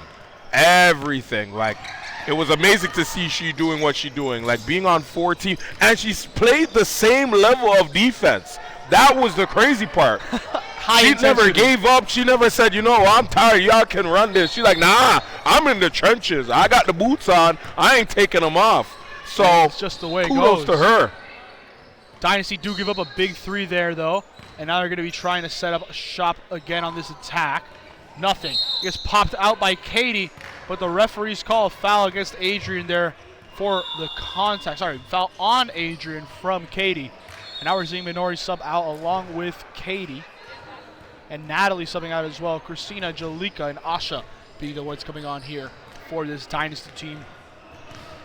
They trail by 7. I told you, this is a very interesting game. Anybody can have this game. This is not one of those games where you know it's a blowout. Both teams are doing exactly what they need to do. It's just who's going to fulfill it. Janela steps back again from 3. And that one, she just ran through the defense, was glancing all around, not knowing what there was. Splash it home. In the words of my Jamaican people, 20 Matika spot Wednesday. spear shot thing she did. And she's back at it again. She's back at it again. She just keeps on moving. Now, I'll be honest with you, Drew. I'm not very familiar with the patois. Would you like to translate that for me? Because it seems very interesting. Let's just say, whatever she had in the clip, she let that go and did not stop. Just like the Beast. Beast Just said, like yo, the Beast. You brought the clip, I brought the clip too. Who wants to make a movie? Come on. Who wants to make a movie? We'll see what Beast can do here. Dynasty need that. And once again, the ball finds Janela. No, she's on a roll. She's on a roll. She's about that life. She's about that life. She's about that life. One. She is all over, and this has just become a highlight farm for Janela here. Oh, my I don't know how goodness. many points she has, but it just might be half of Bodega's 51 so far. Hey, she literally just told you, like a good neighbor, State Farm is there. Referees call an over-under, a little carry on the ball there from Bodega. Minori subs on now for the Beast. And Dynasty will be getting possession again. Minori bringing it up, swings it quick over to Jalika. Jalika gives it back to Minori. They're playing a back and forth game. Jalika includes Kara. Now they're all touching it. Ball over to Minori. Wonderful cut inside, not able to finish the opportunity, but the ball movement was there for Dynasty. Now Adrian for Bodega has it, splits defenders, goes right at him in the hoop. Jalika slaps it out, but no teammate is out there. Rebecca's the one that has it, gives it back over to Janela. Janela gives it over to Gannett. Gannett goes behind the back, loses it, gets a little all over the place, a little squirrely, but she's able to keep it. Swings it out over to Rebecca. Rebecca finds Adrian in the corner for three, and that one just goes begging. Like I said, with Jalika, you can tell she doesn't just have the ball for no reason. She looks, surveys the territory before she even makes a move. Certain people will just run and go with it. She makes sure to see what options are there. She can do. She's one of, probably in my opinion, one of the best people who do the home run long range passes, because half of the time she gets it to the right person and they do the right thing with the ball. Yeah. And now it's going to be another chance once more for Jalika. She's setting up shop. Swings it all the way across to Minori. Minori gives it into Christina. Christina loses it, tries giving it up to Kara following the miss. But it gets picked off there by Rebecca. Now Gannett's the one bringing it up. Bodega once again putting in the work. Flips out to Adrian. Has someone flying in on the contest but isn't able to convert. Kara flips now over to Minori, who's going to be bringing it up this left-hand side. Has Jalika all the way far right. So gives it over to Christina, who's further ahead. Puts the defender on her hip. Nice. Able to finish it there. It's a 10-point game, and it's 12:45 left in this match. And like I said, anything can happen, so we got to see who's serious. Will Bodega keep the momentum rolling, or will Dynasty say, bun that, I want a piece of the action? And it begins. And it begins. Shara has not been as involved on the offensive onslaught for Bodega, but given a chance there, she says, let me get in on that. It's a big three there. Dynasty tried hitting it, and as you mentioned, even though she's very, very good at that home run ball, the touchdown ball, that one just goes over the head of the teammate, and the chance goes away. And we're going to get a short little timeout here. Bodega seem to be running away with it, but we'll see how they're able to hold off this Dynasty team. We'll be right back, folks.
We're back, folks. Bodega inbounds it. They're surveying Minori. They're putting defense here on display. They're playing trap defense, it feels. They're closing in on anyone who's given a chance. Tamaya's jumper doesn't go. Asha pulls it in, and now it's going to be Jalika. Slows it down, holding on to it. We'll see how she responds. Flips it over to Minori. Minori back to Jalika. Sets her feet, thinks about it, instead gives it over to Valerie. She finds Christina. They're moving the ball around, and it ends up in the hands of Jalika. She launches deep from 3, high off the rim, rebounded by Tamaya. She's able to grab that, corral it, and it will be now picked up by Gannett. Apologies. There we go. Big. I don't know why I said Gannett. Ball. That's probably why, because they have a Janella. It's spelled very differently. I just mentally don't know why I made that switch. Chances there did not fall there for Bodega. Dynasty the one bringing it up. They got to capitalize now. Ball ends up in the hands of Jalika. She's setting up shop. Gives it over to Valerie. Dumps inside to Christina. And as she surveys, she tries to find Minori, but it's tipped by Janella. And now Dynasty needs to start giving it a little bit more to the bigs at the low. Like, you have an opportunity, you got to use them. Like, you're blessed with 2 beautiful ladies on the inside. You gotta let them cook. If you don't let them cook, they're gonna get, they're gonna get cold. Take advantage of the size if possible. Instead, it seems that there's a foul there. I don't know what it was. Don't know if it was an over and back. It's a carry. It's a carry. There's a little bit of carry. Dynasty were all over that. They were like, she carried it, she carried it. Yep. Ref said, all right, give it back. Dynasty got to try to capitalize here. Swings it all the way across to Christina. Christina finds Jalika. Jalika inside of Asha. Asha finds Valerie, and every single member of the Dynasty touch it on that possession. Give it to Mama King. Mama King knows what to do with it. Give it to her. Valerie with a great finish there. And now it will be, once again, seeing how they set up. Gannett going inside, outside, behind the back, loses the dribble, tries to give it over to Janella. Janella, no-look sweep pass over to Rebecca, misses, but Shara's the one that picks it up. Gives it back over to Janella. She sets her feet from 3. Oh, my God. Oh, my God. She has been electric here, especially in the second half. And all the progress in that previous play ends going Lord, for Dynasty. That 3, have mercy. It was butter. I don't know if you guys went to Moxie and got the cheesy baguette, but yeah, it was just cheesy on the bread. Cheesy. Jesus. There we go. Dynasty able to score quick there with Valerie to respond. Let's see if they're able to continue it. Tamaya beats him. Minori with the block, but the referee blows it a foul. 2 free throws to come here in favor of Body Bodega, Drew. The block party. You guys know I'm a firm believer of the block party. She said, I don't care if we're in October. I don't care. The block party must commence. I love the block parties. Yeah, but even then, speaking of parties, refs call party foul. Oh, that's crazy. And right there, it ends up being 2 free throws to come here for Body Bodega. We'll see how they are able to respond. First one for Tamaya. Isn't able to get her to fall. Next one's coming. We know how this Bodega team crashes. We know that they like fighting for this rebound. Let's see if it ends up being an opportunity for them. Tamaya, second free throw. Able to get it to go as it bounced around, and now it's a 13-point lead with 8 minutes left in the second half. Quick pass to Minori. She splashes home to make it a 10-point gap. And let me be honest, Minori with a wonderful play there. That possession was a lot faster than I thought it would have been. She hesitated, she thought about it, she calculated it, and she finished it. Great play there for the Dynasty. And one that was from beautiful. Gannett. Drive to the hoop, fight through the contact, and say, nah, give it to me. Give it to Wonderful finish there. That's what I love to see. Like, you got to get down and dirty. Like I said, Bodega understands that they may not have bigs on their team right now, but you got to work with what you can work with. And if you can get gritty, put on the cowboy boots, put on the construction boots, and start square dancing, then square dance, my youth. Square dance. That is a weird combination of boots to put on to square dance, I'll be honest. I know. Are you putting the construction boots on top of the cowboy boots? Is what I'm wondering in that situation. Whatever boots you got to do to go to work with, just go to work with them. Whatever floats your boot, I don't know. Whatever floats your boot, I like that. I have to put that on a t-shirt, guys. Whatever floats your boots. My days. Turnover here for the Dynasty. They're going straight at it. Minori, coast-to-coast finish for the Dynasty, and they trail by 11. They really want to try to get it going here, though. Tamaya has it after the pass from Rebecca. Her three doesn't drop, but she's able to try to fight for it back. Ends up in the hands of Minori. This is when Dynasty starts to show themselves a lot more. Oh, you could have made that shot. Well, They she still made the made pass. the shot. Still made the pass. You know, I understand why Jalika gave her the ball, because she was hot. The last 3 points was to her, so might as well give it to the hot hand. Oh, yeah.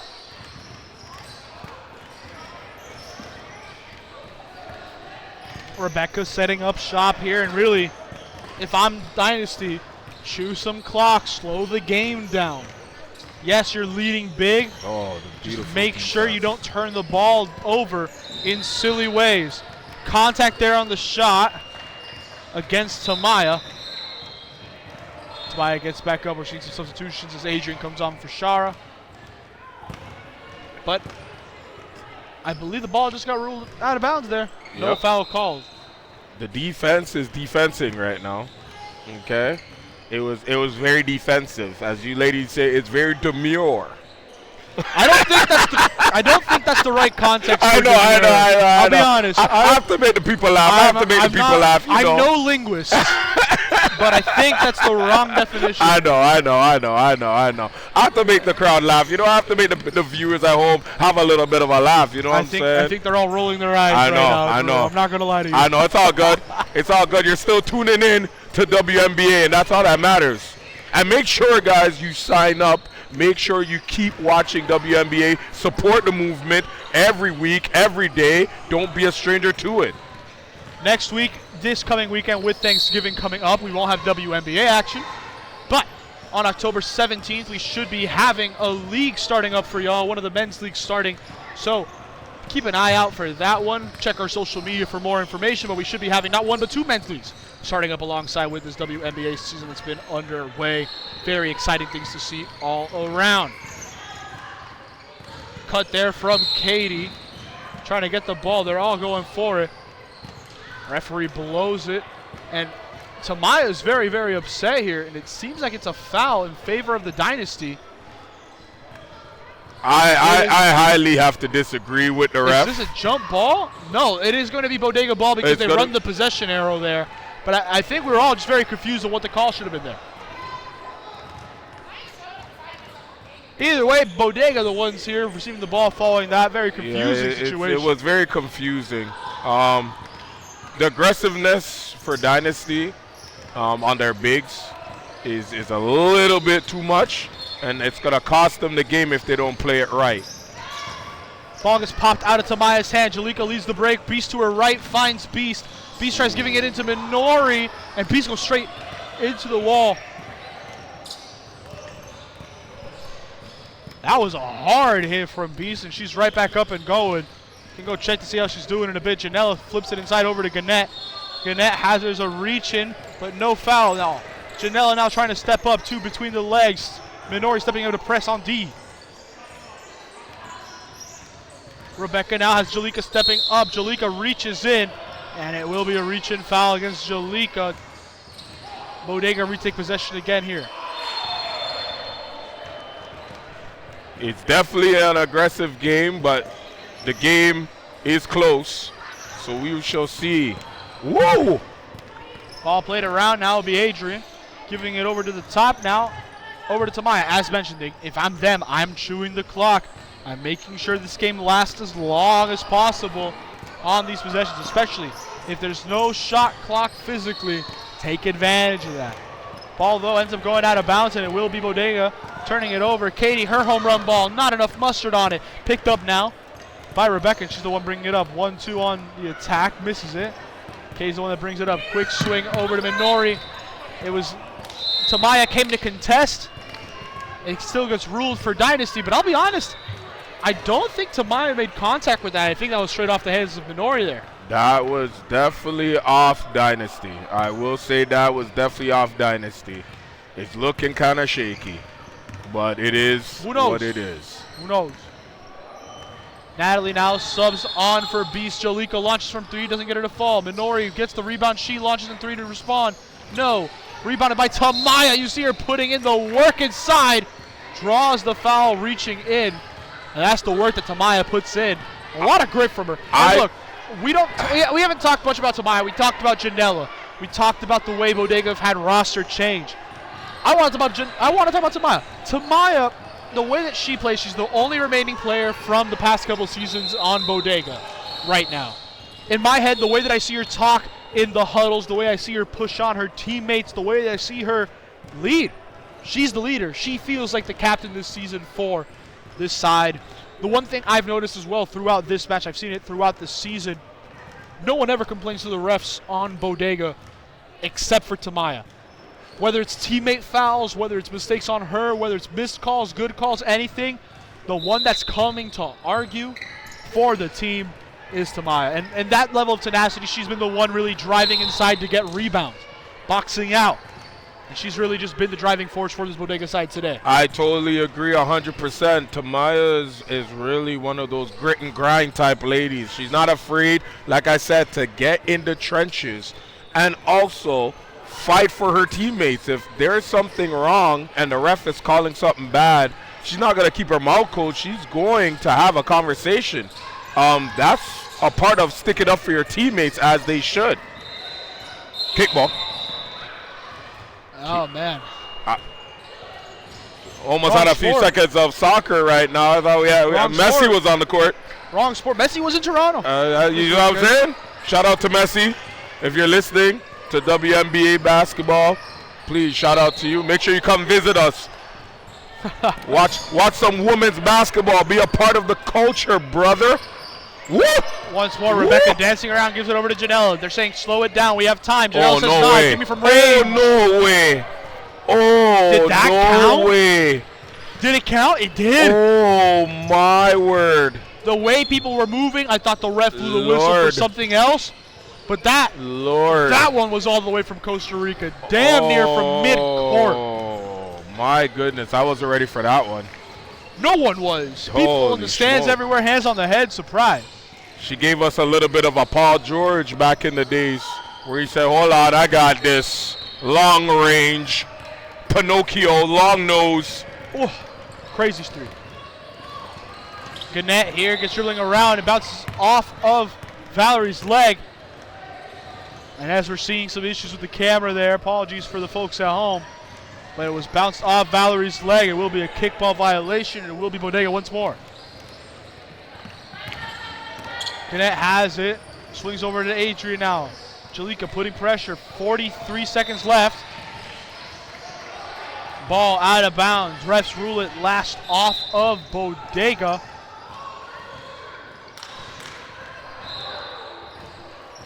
But now the referee's saying that it was last off of, popped out by Jalika, and it is Bodega ball. The refs are very confusing me right now. That's why I've been a little bit of a loss for words, because they're throwing me off. But, hey, welcome to basketball, folks. Comes with the territory. Call's been a little bit all over the place. Very, very much so. Very much so. But either way, clock's still running here. Now it stops.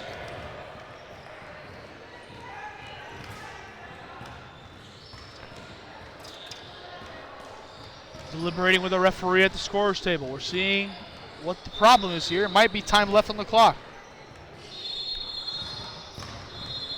Technically, the time should be stopped every possession. Yeah, it's a 10-point game within 2 minutes. Yes. It should be stopped. Should be stopped every And there possession. it is. It wasn't stopped. 5 seconds were added now. Ball gets played to Janela. She's open for three. Ice it. Ice the game. Make it a 13-point gap. Even if Dynasty want to come back, they need a miracle to do so. Ball play to Kara. She answers back, though. And Kara immediately gets back on defense. I will never say never. But Bodega here, they're taking it slow. They're saying, let's waste clock. Just let it run out. Dynasty should be pushing on them now, ASAP. Natalie trying to dance around. Gets crossed there by Rebecca. Rebecca gives it to Janela. She says, give me a chance to close it out. No three made there for her at the end. But the final score is 67-57 in favor of Bodega. Dynasty fall again this week. And that was a tough one to see for them. They got to, as always, these teams got to break here for Thanksgiving, and then they're going to be right back at it afterwards. Dynasty going to need that little break, see what they can do following 2 consecutive losses. Absolutely. And like I said this was going to be an interesting game. It wasn't going to be no 20, 30, 50-point blowout. It was going to be some ups and downs, but I enjoyed it nevertheless. And it was a very interesting game. We'll see how it ends up going. But thank you so much for watching, folks. Our next game is going to be Powerpuff Girls, who will be taking on Old But Cold after this one. Thank you so much, folks. We'll be right back.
Hello, folks. It's, guess what?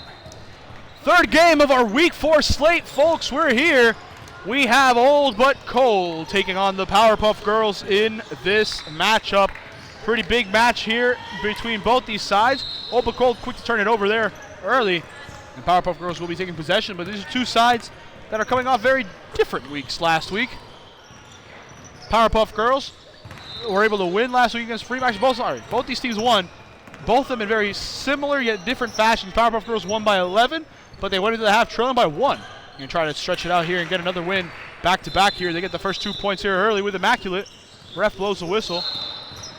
Meanwhile, by the way, since we're going to be waiting here, don't know what the call is. In the meantime, Old But Cold, they won last week against Bodega.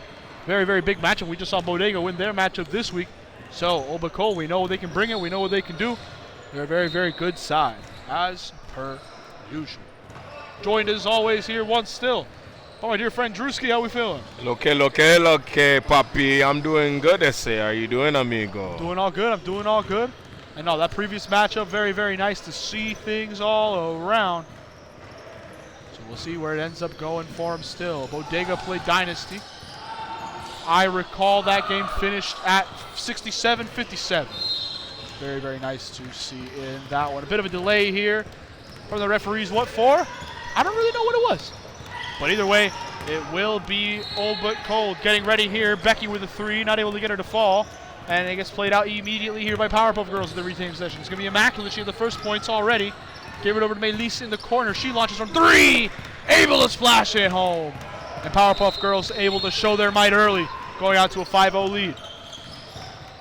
It makes sense because she hit them with the sugar, the spice, and everything nice on that 3. Jesus. Old But Cold continuing here to try to put some pressure on.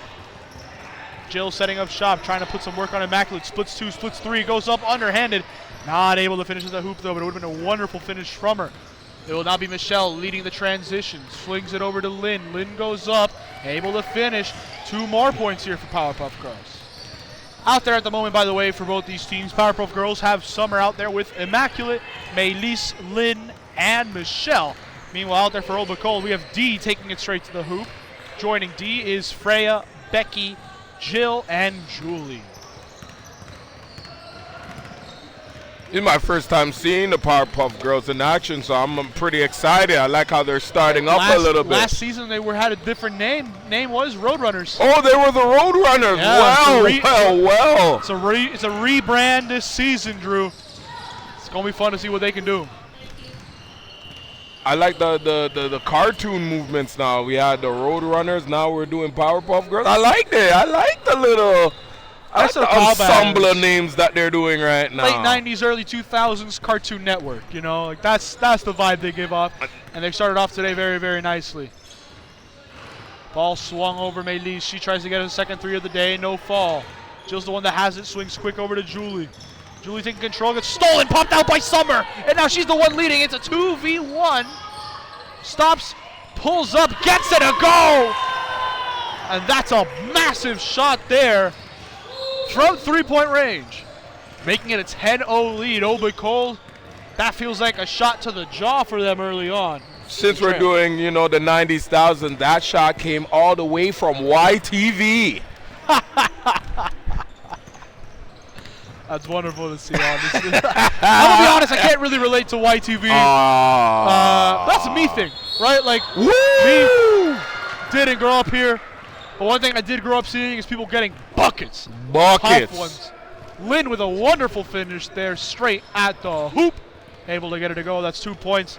Make it an old-fashioned 3 here. She converts the and 1. I like the little pump that she did, the little pump in the air with it. She kind of did a Joe Budden pump it up. In the air. She got the defender in the air, was able to draw contact from there, and it'll be an 11-point game for the Powerpuff Girls as they lead 13-2. Jill going in. We know what she can do with the ball in her hand. Finds Julie on the outside. Pauses.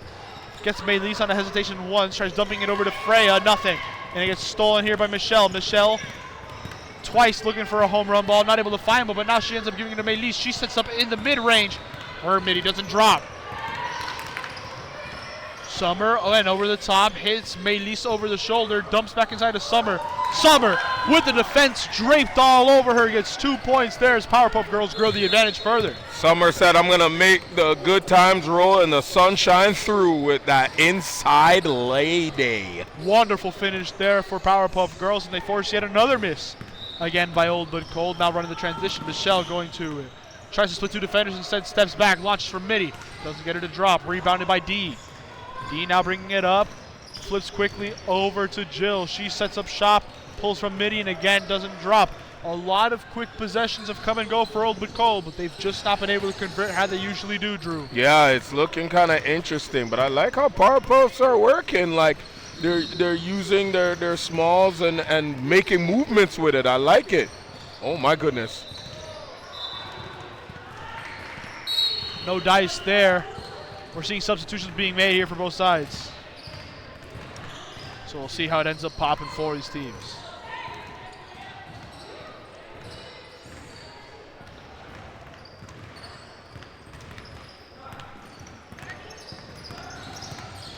Jill bringing it up here for Old But Cold. They need to get something going with 15 minutes left in the first half. They can still pull it back here, but they found themselves in a big hole early. Ball into Becky, not able to finish at the hoop. Immaculate pulls in the board. Now it's going to be Gail bringing it up. Gail swings over to Bianca. Bianca, no dribble, just straight to the rim. Doesn't get her to go, tries saving it, not able to do so. And it will be Old But Cold taking possession here. We had some subs there in the last one. Freya and Julie sub out for Deidre and for Laura. Meanwhile, for Powerpuff Girls, we saw Summer, Michelle, and Melis all sub out. In exchange, we got to see Christine come on along with Gail and Bianca. Another missed possession once more for Old But Cold, and now Gail the one leading the charge for Powerpuff Girls. Swings to the left to Christine. Christine trying to pump fake around her defender, not able to do so. Bianca tried going up with it, thought that might have been an up and down. Instead, it doesn't get called. The possession still just ends up falling flat, and now Old But Cold looking to set up D. We know she's a danger on the catch and shoot. Tries to find Becky on the little pick and roll, not able to connect with Becky. And it will be Powerpuff Girls retaking possession again, Drew. It seems like Old But Cold needs to start working their inside a little bit more. They have some beautiful bigs that can work some magic, but they got to utilize them. That's the key of having bigs on the inside, to utilize. We'll see where it goes for them. Once again, the chance goes begging for Powerpuff Girls as they've slowed down just a tad. D goes to the hoop, loses the ball, but gives it over to Laura. Goes up through contact, no make. Jill has it, gets swatted. And the foul will draw. 2 free throws to come here for Old But Cold.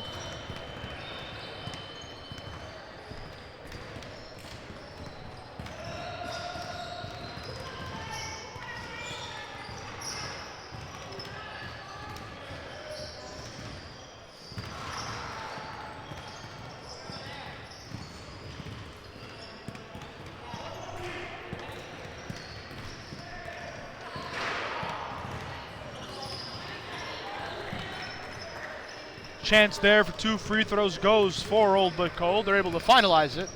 Now it'll be Christine looking to set up, seeing what she can do. Gives it back over to Gail. Gail swings around, tries giving over to Christine, just a bit too high, not able to hold on. And it will be Old But Cold taking possession here following the forced turnover. The thing about Old But Cold, once they see turnovers on the opposing side, they need to start utilizing it. Don't make the turnovers go in vain. They're basically giving you a free opportunity to utilize the ball. You got to utilize it.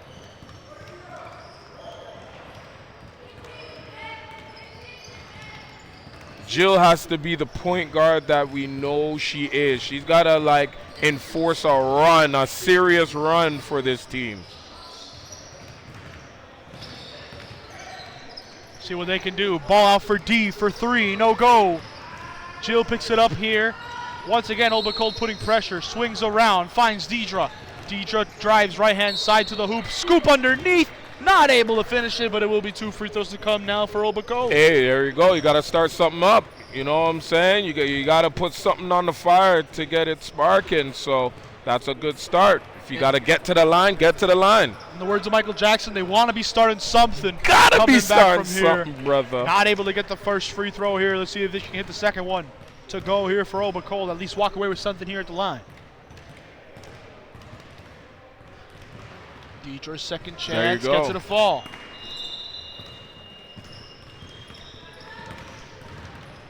Christine bringing it up the court now. Pauses, gives it over to Immaculate. She's setting up with Becky on her. Thinks inside of Bianca, instead tries giving it over to Gail. Picked off by D. You gotta now drive. it's going to be Old and Cole going straight to the hoop here. There D you able go. to finish. Able to get the finish to go. And that is wonderful to see form as now Old and Cole starting to recoup. That's what Old Code's got to do. They got to go to the basket. They got to just drive. If you have that open opportunity, go in, get the charge, take a foul, get something from what you're doing. Becky steals the ball, and now Old Cold ran the transition. Not able to get points there as Gail pulls it in. Powerpuff Girls retake this chance. Ball quickly swung up to Bianca. She dumps it inside to Lynn. Lynn spins away, does a fader. Not able to get her to drop it. It gets picked up by Christine. Christine now bringing it up through contact. There Blocked you by Becky. go. And Becky able to give it out to Deidre. Deidre, quick pass over to Laura. Laura has Jill inside. Instead just takes it straight to the basket. And that's 2 more points for Old Cole. That's how you're supposed to do it.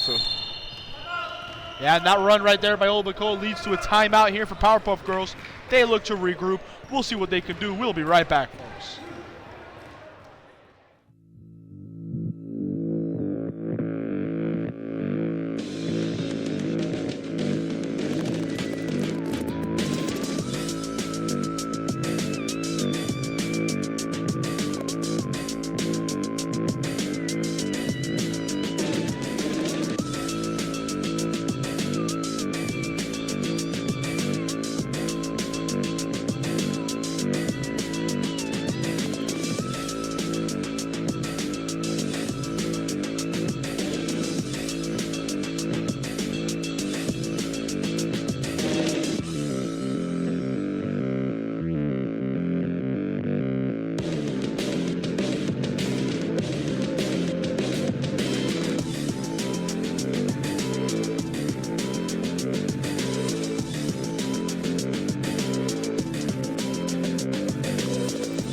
Brick.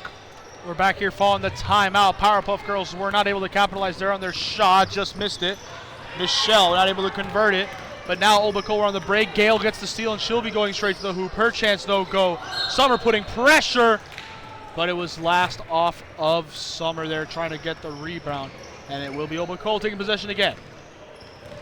Jill gives over to D, who scans for a teammate, has Becky setting a screen. Goes all the way around and finds Deidre. Deidre to D, D back over to Jill, who tries lobbing it over to Becky. And look, I know Becky is tall, but that one was a bit too high even for her. Yeah, but either way, she gotta grab it. No, that was far too high. I don't think Shaq would have caught that one, I'll be honest. That ball was really high up there. Ball played back. Michelle not able to corral it, but keeps possession. Has Summer setting screen to the right. Shot clock ticking down. Gail goes up in the air, has to force something up, isn't able to make it, and we'll get a shot clock violation here now as Old Cold regaining. Like I said, they gotta work what they need to work. This is the opportunity now to utilize it.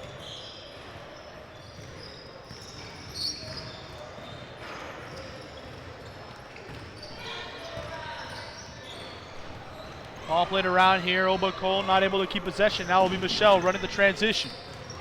She pauses, thinks about a shot, but was waiting for her teammates to come in transition. Hands it over to Summer. Summer finds Maylise, who puts it up. No make, but Bianca has it inside.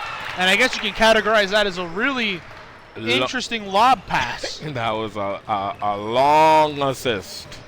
A long one. A lot of air on the lob there. Now they lead by 8. Once again, Old Cole trying to set up shop, though Deidre works inside. But foul gets called. And it will be an inbound here for Old Cole. Freya and Julie subbing on. We'll be seeing Becky and Dee subbing off.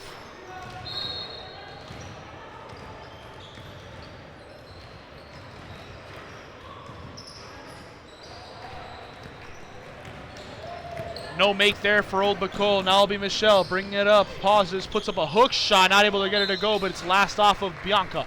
And it will be Old Bacol regaining possession following the quick turnover on possessions for this Old Bacol side.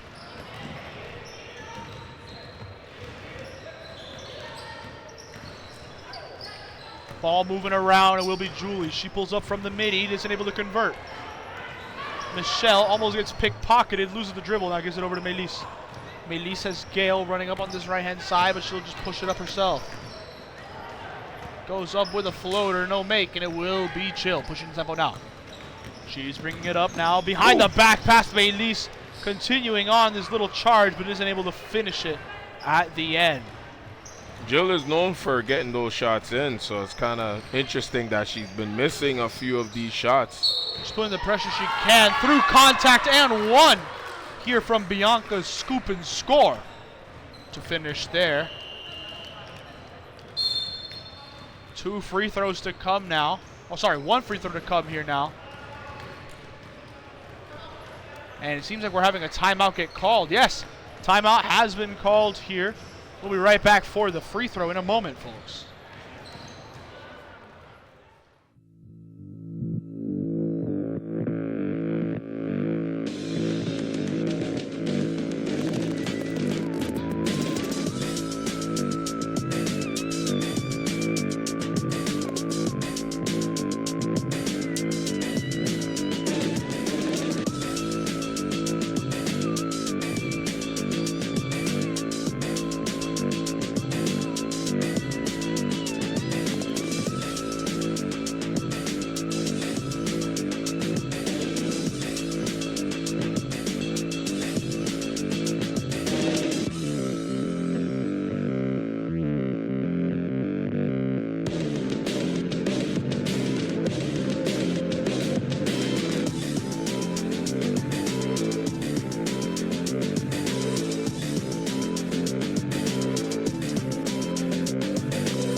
Bianca's free throw bounces around and in.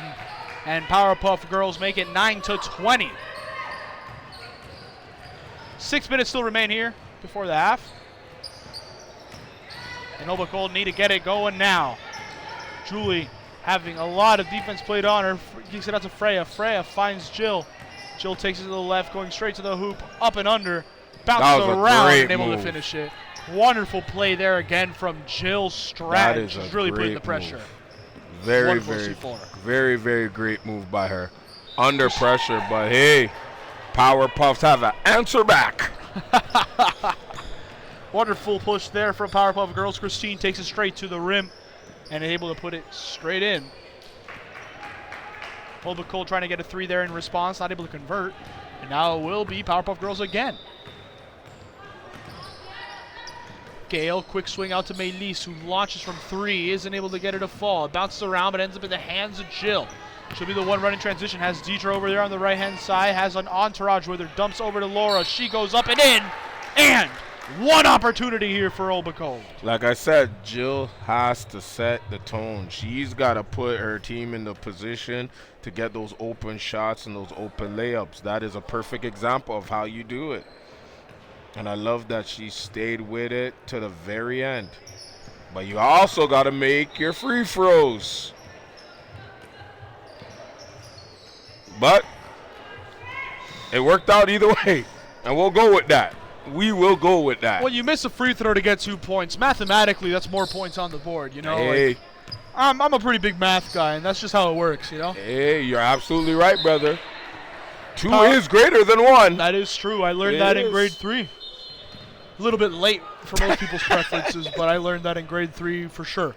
Anyway, Powerpuff Girls here on the break. Ball went out of bounds, but they maintain possession in the half court. Now will be Lynn. Flips over to Gale. Shot clock ticking down. They got to get the ball up. Christine through contact, up high off the rim. High off the backboard. Doesn't graze the rim at all. And it will be. Old Bacol taking possession. To be honest with you, if you really think about it, from when they had 15, they didn't score as much. So Old But Cold needs to capitalize on it because, as you can see, Powerpuffs have not been scoring heavily when they first started. Yeah, at one point it was 15-2 in this game in favor of Powerpuff Girls. Since then, Old But Cold have scored 13 points. Powerpuff Girls, only 7. Bit of a swing there, but still nothing drastic. Old But Cold just got to get it going. But they can't when they keep turning it over like that. Christine pops it out. Melis gives it back to Christine. She's able to dump it over to Lynn.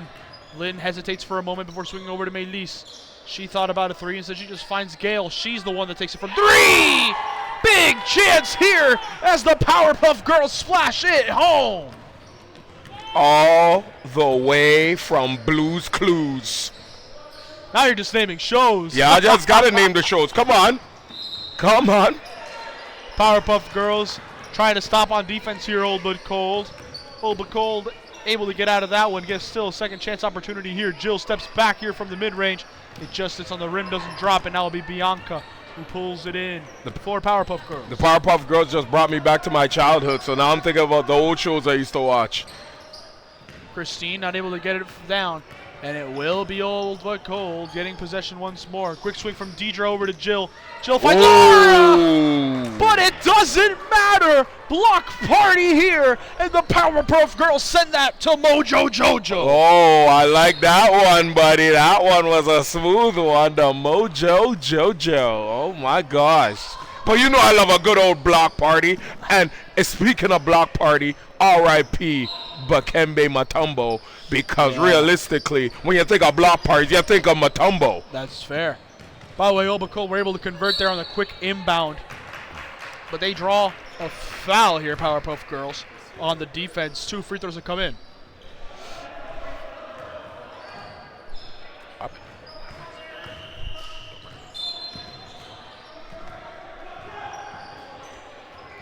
.320 remain. We see some substitutions all around, and will now be Powerpuff Girls inbounding. Ball ends up in the hands of Summer, going straight to the hoop. Able to get that one in. Get a little Kareem from a little twist Kareem from the corner, from the side.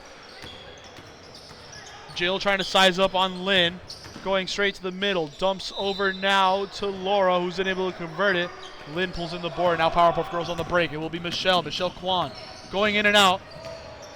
As Julie putting pressure, tries finding a teammate inside. Does find Summer, but it wasn't able to convert it. And it'll be Lynn with an in and out dribble. A wonderful move. That was feigned in. Cut back out. And the pull up from mid range. That's 2 points now as Powerpuff Girls make it a 12-point game. That was a beautiful move. I loved it. Impressive. Ball played out for D for 3. Old But Cold able to answer back there. That was a beautiful shot all the way from Spadina Station.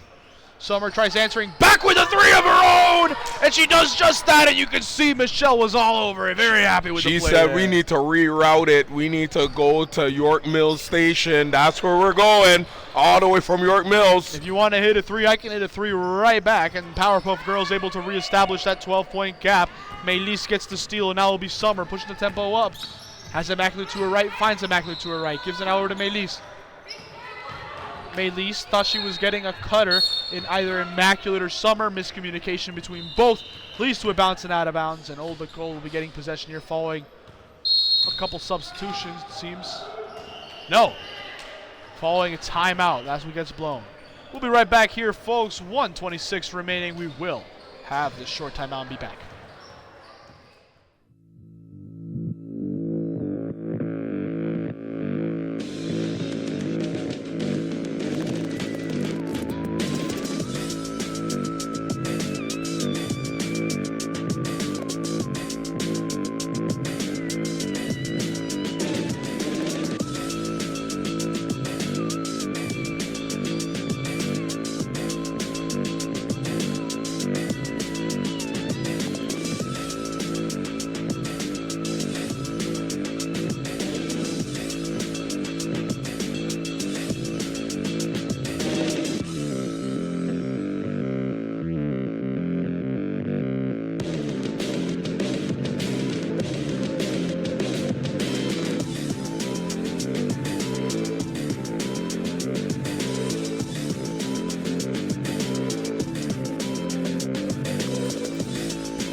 We're back following that timeout. Obacole, the one bringing it up. Cuts over to the right, passes over to the left inside of Becky. Becky able to finish it inside at the post. 2 points there for Old But Cold. They're going to try to tack on as many as possible before this second half. Well, before this first half ends, and we go into the second half. Lynn with a move in and out, gives it over to Maylise. Has a big contest from Becky, but it ends up just in the hands of Laura. Laura able to get it out quick over to Julie. She's the one running the break. Has Jill over to her right-hand side. Spins around, gives it over to Jill. She sets her feet, launches from 3. No go. Rebounded by Becky. Becky goes over with it. No go. Rebounded by Immaculate. She's the one bringing it up for Powerpuff Girls on the transition. Slows it. Gives it to Michelle. Michelle sets her feet, launches deep from 3. It's short. Not able to get it down. Michelle's pointing, saying, Becky touched it. Becky touched it. Becky's laughing. They're having a laugh, saying, nah, you tripping. You tripping. Becky's got to really demand for the ball more. Like, this is her domain. Like, she's got to want the ball on the inside. She's like, everybody should be feeding Becky right now because she could be eating. Ball quick on transition there for Powerpuff Girls. Not able to get her to go in. They got to get an inbound in quick. Jill gives it over to Deidre. It's under 10 seconds left here in the first half. Julie sets her feet, launches from 3. Off the rim, no go. And it will be Maylise. Maylise bringing it up. Potentially getting a shot up, maybe trying to pass it up to a teammate. But either way, time expires. 32-22 here at the half, Drew. Hey, like I said, the game is close. I like it. I like what I'm seeing. We're going to find out the second half what happens. There's a lot of adjustments that need to be made on both sides, but I like to see it. A lot of ball to come, and we'll be right back. 32-22 is the score here at the half. For sure.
We're back here for some second half basketball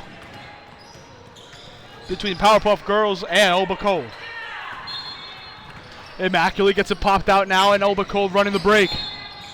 Freya right at the hoop, no go. Laura pulls in the board, hits the ground. And it seems like there's a shot there at the face of Bianca. We will be cutting from that real quick, folks. We'll be right back.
We're back, folks. There was some contact there inside. Old but cold kept possession there following the contact. Seemed like Bianca, hopefully she's able to rejoin, but we'll have to see. They'll be monitoring that throughout the game. A lot of ball movement here. Still from Old but cold, and they get the first points here of the second half. It will be Becky Nash. There you go. Now you have to start the run. Like they said, not far away from what you've been doing. So they're helping you get to the game. You got to now capitalize on it. Gale dumps over to Lynn. She pulls up, no go. It's rebounded here by Jill. Jill swings out of Deidre. They're trying to run the transition here following the forced miss. Ball up to Freya. Freya spins around, spins, makes. Wonderful bucket there. And Old but Cold have started off this half pretty well. 5 points unanswered. As you should. As they should. Christine pulls up here on the right-hand side. No go. Rebounded by Old but Cold again. It will be Jill Stratton bringing it up between the leg. Pauses, gives over to Becky. Becky drives to the left. Little gather step to the hoop. No make. Rebounded by Laura. Laura tries flipping it out. No go. And it gets rebounded by Lynn. Becky needs to stay on that defense. She can't just make her layup and then that's it. You can grab that rebound, put it right back up again. The job's not done. Christine here setting up shop. Launches for three for Powerpuff Girls. Isn't able to get the make.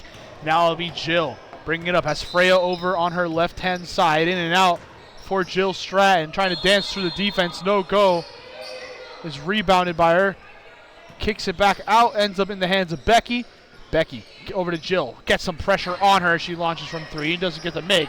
Lynn's the one that pulls it in. Almost loses the ball. Trying to get it out. Isn't able to get it out. And it just ends up bouncing around. Freya has it. Doesn't.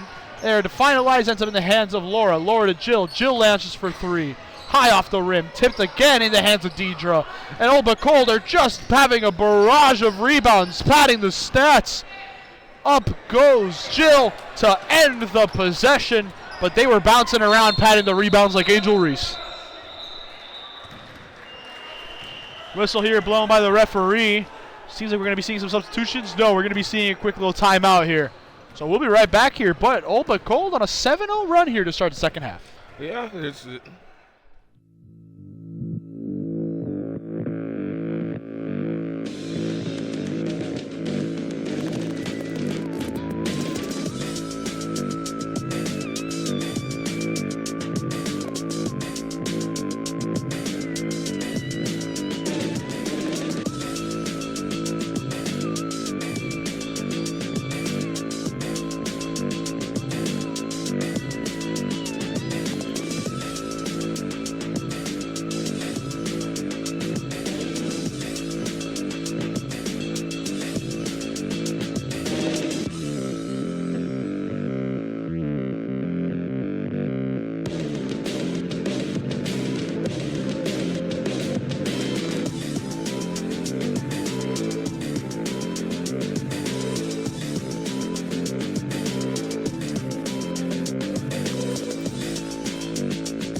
We're back, folks, here. Maylis takes a chance from three here, following the timeout. Powerpuff Girls not able to convert it, and it will be Old but Cold once again, giving opportunity here.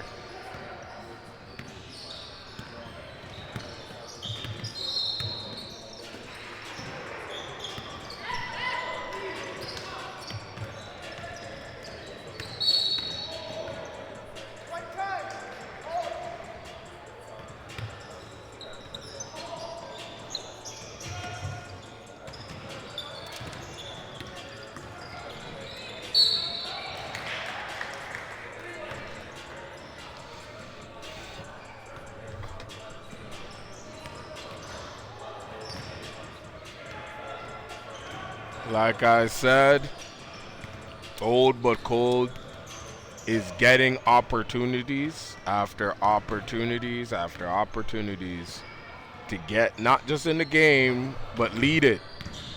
They must utilize it. We'll see what they can do. There you Not go. able to get the first free throw, but the second one does fall here for Jill Stratton.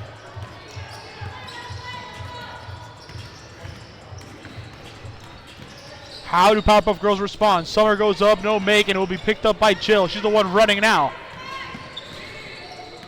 Bounce into Laura, and they almost tie up the game with a 10-0 start, but no make there. That will be Michelle bringing it up here.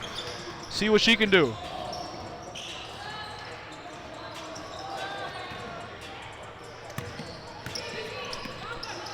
Jill behind the back pass. It would have been beautiful. But Laura not able to corral it. Oh my goodness. That was a beautiful pass. You got to finish those passes. You got to finish those passes. So unfortunate there. Wonderful dish that was. From the corner. Ooh, air balls. Not able to get it there. Air ball. Donut going up, donut going down.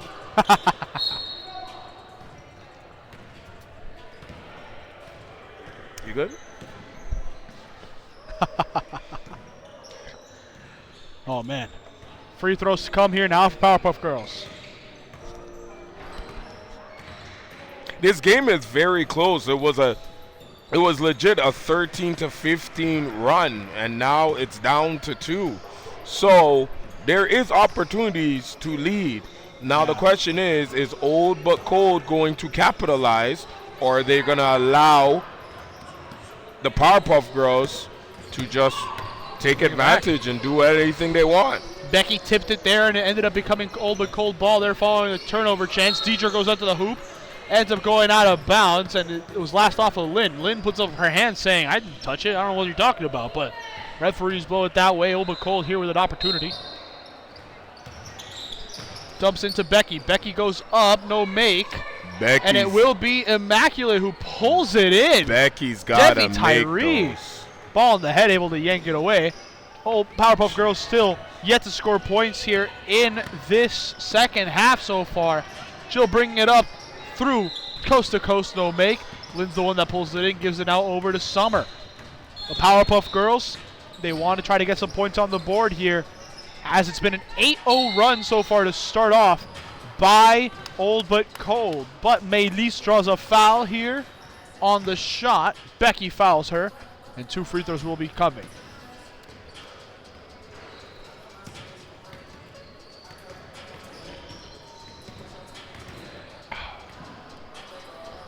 First free throw drops for Maylise.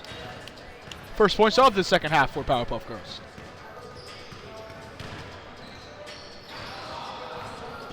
Second one falls right there. Perfect from the line. Powerpuff Girls able to keep it moving. Jill has a quick pass out to Julie. Julie feigns left, pose right, spins around, up and over, nothing to go. Last out on Maylise, it seems. Even though Laura was trying to run and save it, thinking maybe she was the last one on it, but no. Last out on Maylise. Summer trying to drive in here for Powerpuff Girls, lives it back over to Maylise. Maylise not able. Well, Maylise played it over to Immaculate, but a foul was called there, I want to say for a travel, it seems.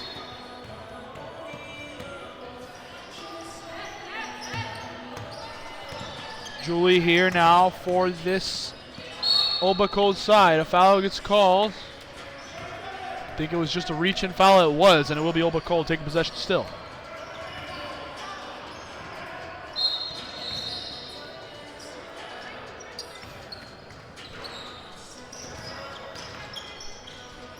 Ball to the corner here is Deitra. Deitra plays it out to Jill. She launches for 3. No go. Deitra has it out, dumps back over to Becky. Becky up there inside. 2 points for Old But Cold. They trail by 2 once more. Becky's got to really demand the ball. Like, really demand that ball. Like in the post, that is her domain. She's got to grab every rebound, get inside, ask for the ball, and just put up some points. Becky able to give it out onto Jill in the transition, and Jill hits that mid-range. Old But Cold have tied up this game, Drew. There we go. Michelle answers right back with a 3, though. We spoke too soon. Hey, we spoke way too soon Way too soon. Michelle just shut us up. Maybe she'll clip it. She clipped a couple clips last time out on the recording, so quick shout out to Michelle Kwan. Very, very entertaining person. Today, she's wearing pink kicks. I had never seen her wearing the pink kicks before the season, so I asked her new shoes, and she looked at me like, these came out 2 years ago. And I'm like, I don't know, man. It's just I've never seen you wearing them, you know? Hey, you gotta save the fresh shoes from a person that likes to wear different types of shoes. You gotta wear your best shoes for the best occasion. So she said this is the occasion to wear it. Hey, she's rocking that. Oh, block party. Show some respect. Block party. Oh, my goodness. Yeah, Becky now bringing it up here on transition. That's Laura helping out. Swings quick over to Jill. Jill gives it over to Julie. She launches from 3 in the corner. Isn't able to get her to fall. Powerpuff Girls regain possession here. Ball over to Michelle. Been a bit quiet today, but we know what she can do when given the opportunity. It's popped out of her hand, but it was last off of her. And she and Jill get kind of into it there. As Old Bacol looking to keep it moving. Becky subs out here for Freya for the Old Bacol side.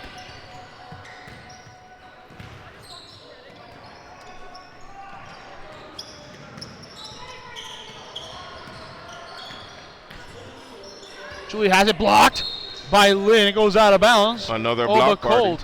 Keep possession here, but we'll see what they do here. Michelle trying to guard the inside pass. Jill back out to Laura. Laura finds Julie. Julie drives right, sets her feet and launches from 3.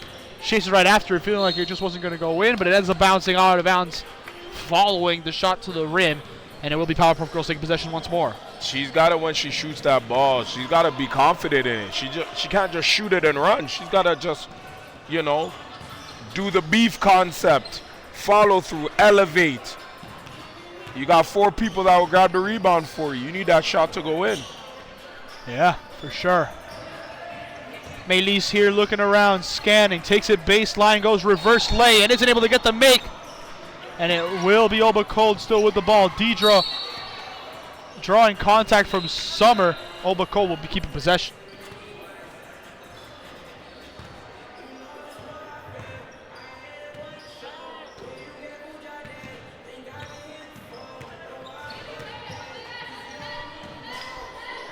Julie here, Oba Cold taking it right hand side.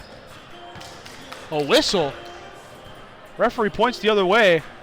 I wonder what the call was. Illegal screen. There we go. He didn't give a symbol. He just pointed the other way after blowing the whistle. I was like, what's the call? I'm aware it's a turnover, but I just didn't know what the call was.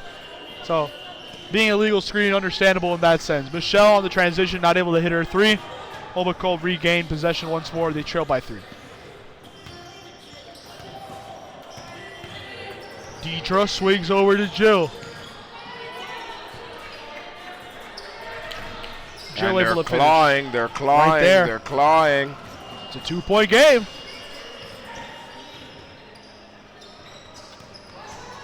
Melissa not able to convert. Immaculate gets it, goes right back up with it, draws the foul. 2 free throws to come for it. The thing that's kind of bothering me is that Oba Cold should have been taking advantage from the beginning. When they noticed that Powerpuff Girls haven't scored that much since, they're basically saying, here, take the game. We don't want it. You got to capitalize. Every turnover, you got to turn it into a point. Oh, yeah. We'll see what they can do in this sense. Who knows? Immaculate here, line.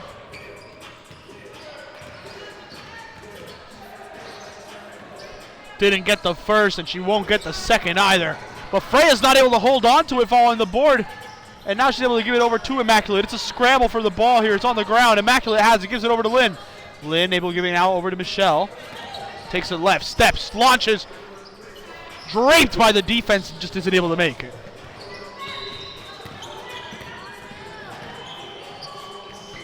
Jill, little scoop on the coast to coast, but doesn't get the make. Immaculate now bringing it up. Does she take it coast to coast? No, Freya steps up, loses the dribble, now hands it over to Maylise. Maylise with the pass inside over to Lynn. Lynn fades, isn't able to get the make. Immaculate gets the board and the make, even with the defense draped all over her.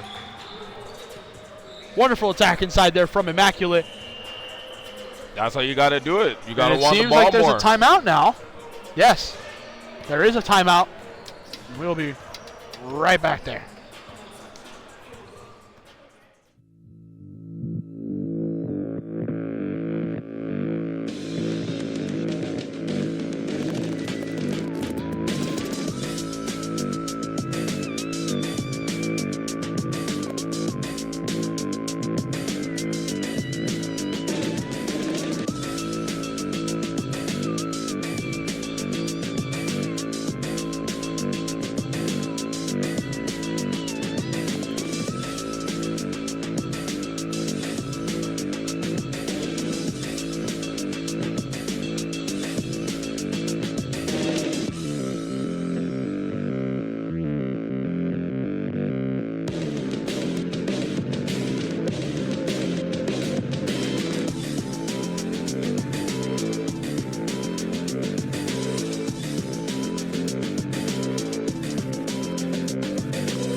We're back here. Will be Oba Cold inbounding. Looking here for an opportunity. See what they get to do.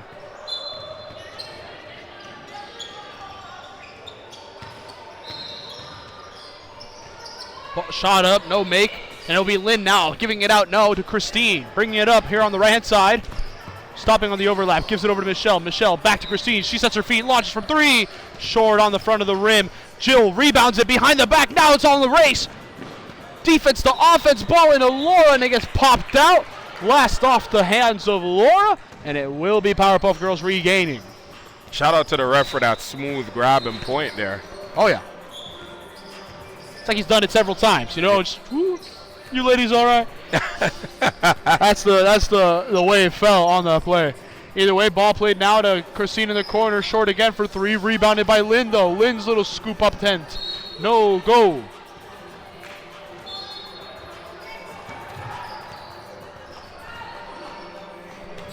Ball played up now. It's going to be Jill. Swings up to Julie. She hesitates, looking around, waiting for her teammate. Has Jill inside. Jill backing down on Gale. Up. Fouled. Doesn't get the make, but it is 2 free throws.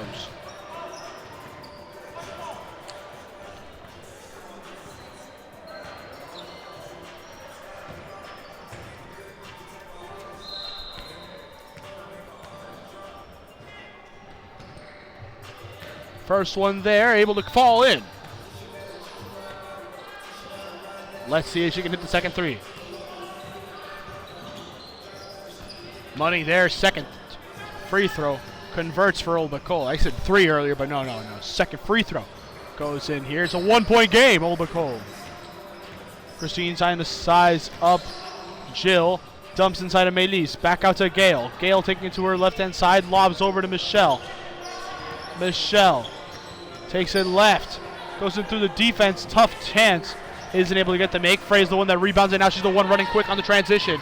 Going in. Puts the defender on her hip. In and one. I love the energy. It's a make. It's 2. And now it will be a 3rd point to come here for Old But Cold as they take the lead. The comeback's complete. They were once trailing 15-2. It's 40-39 now. And Old But Cold have taken their first lead of the game. It took them a while, but there he got there. But now, can they maintain it? That's the key. 5 minutes left in the game. Freya isn't able to make the free throw. Keeps it a 1-point game. Christine now is the one bringing it up hard. Swings quick over to Michelle. Play. Gets the make inside. Powerpuff Girls retake this lead. It's by 1. That was a beautiful assist right there. Jill, little ball over to Julie. Julie passes it between her legs. And it seems to have bounced off of Michelle. Michelle saying, nah, I bounced off of you as well. It's a call all over. But either way, referees rule that it is Old But Cold ball. Ball inbounded to Deidre. Deidre through contact goes up. Isn't able to get the make. Goes up second time. Draws the foul. 2 free throws to come here for Old But Cold. And yeah, they've made it a game here. 4:15 remaining. And because we're not at 2 minutes yet, clock is running. I totally understand where they're coming from, but But at the same time, they should have been in a position where that should have never happened. The game was way too close. They needed to capitalize when they started a 15 run. You made a team come back and now have you beat by 2. So you got to make do now. You got to make it right. Becky caught the rebound on the second free throw, got it in, and now Obako lead, get the turnover, and now they're running again, trying to tack on some more. Jill dumps into Freya, goes up with it inside, bucket there for Freya. And by the way, yesterday, October 6th was Freya's birthday. Well, happy birthday, Freya. Happy birthday, Freya. Wonderful finish in there. When she's been in, she's really been able to get it going. Michelle launched from 3, isn't able to get the bucket. And it will be Lynn trying to pull it in on the rebound, isn't able to do so. And after this, we have one more game on the schedule as per, and it will be La Familia who will be taking on the Splash Sisters. Yeah, it's going to be an interesting game, so we'll see what happens. Ball into Becky, spins around in the post, isn't able to get the make, but it still gets picked up by Jill through the scramble.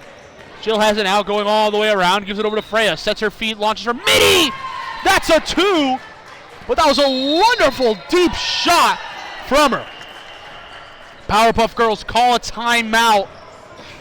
6 points they trail. And after that crazy start, it seems like the gas has run out of the tank here for Powerpuff Girls. Or is it? Who knows? 2:37 remaining. The clock will be stopping. We've seen some fun games here. It's down to the wire. We'll be right back here with a quick timeout.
We're back here, Old but Cold, swinging it around. Immaculate trying to put the move on Becky. Instead, it just gets swung outside. Michelle steps back. It goes out of bounds. And it will now be Old but Cold taking possession. They inbound. It's Gail bringing it up. Sorry, not Gail. Deidre bringing it up. Gail's guarding her. Julie gives it over to Becky. Becky finds Freya inside. 2 more points here for Old but Cold to make it an 8-point game. All right. Now we got to see what Powerpuff Girls are made of now. Sugar, spice, everything nice. They need 8 points and fast. No bucket there. It will be Becky Nash looking for Julie for some cash. Able to get it there on the dish now to Freya. 2 more there. I believe she has the last 6 points for Old but Cold. Very happy birthday for her. Old but Cold now lead by 10. Powerpuff Girls again with a miss. Able to keep possession though. It will be Summer. Summer flips it immediately to Immaculate. Immaculate to Maylise. Maylise goes in with a hook shot. Draws the foul. 2 free throws to come.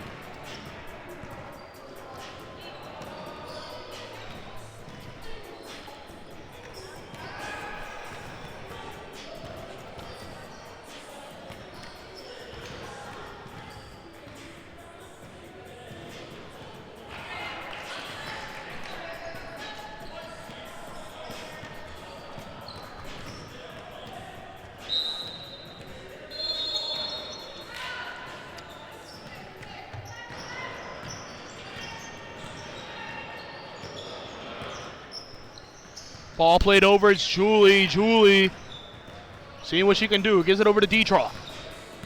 Deidre driving here on the right-hand side. Gives it over to Freya. She launches once again for a jumper. That one doesn't drop, and it will now be Summer bringing it up. 1 minute left. Powerpuff Girls need to get on their bike and go.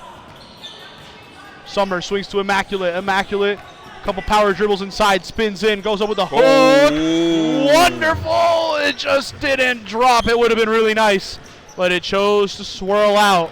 And Jill saying, hey, let's slow it down. Let's calm down. Let's take a chill pill. Jill Strand swings over to Freya. Freya pauses, hesitates, gives it over to Becky. Becky with one move inside, goes up, fouled! 2 free throws to come here for Becky Nash. And yeah, this comeback from Old But Cold, they started the game down 15-2. Now they're leading by 10. I'm very in awe right now. Powerpuff Girls, I'm not going to lie, they weren't really serious. They started off good and they thought, okay, you know what, maybe we can cruise. But you can't cruise so early in a game. You gotta put the foot on the gas. The only time you cruise if it's a 40, 50-point game in the last 10 minutes. And even that, you can't cruise. Michelle Kwan launches from 3, isn't able to get it. Immaculate trying to get it. It's just tipping around. Becky's the one that pulls it in, gives it over to Deidre. Deidre dumps over to Jill. But yeah, to your point, 14 seconds left. Julie finishes here with a rim finish. The game's over. 15-point blowout on paper. But if you ask me, oh, wait, here's Michelle. Oh! You know what? You know what? It might have been a blowout. It might have been a collapse. But that's the first half-court buzzer I've seen all season in 3 seasons at Megacity. Hey, if you're going to leave with a bang. On YouTube, bang, bang. It's clipped. Final score 56-44. It doesn't really matter in the grand scheme, but Michelle says, I'll get mine. Give me a clip to put on my Instagram. Wonderful finish that was right there. We're heading into our 3rd game. La Familia will be taking on Splash Sisters. You don't want to miss it, folks. We will be right back.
Hello, folks. We're here for the third game. Fourth game, sorry. We're a little all over the place. We're all scrambling.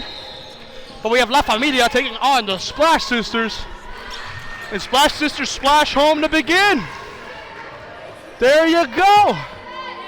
La Familia got some 2 points early. Splash Sisters respond with a splash. And now it's a quick turnover there. They run in transition. Whew. There's an interesting one right so far.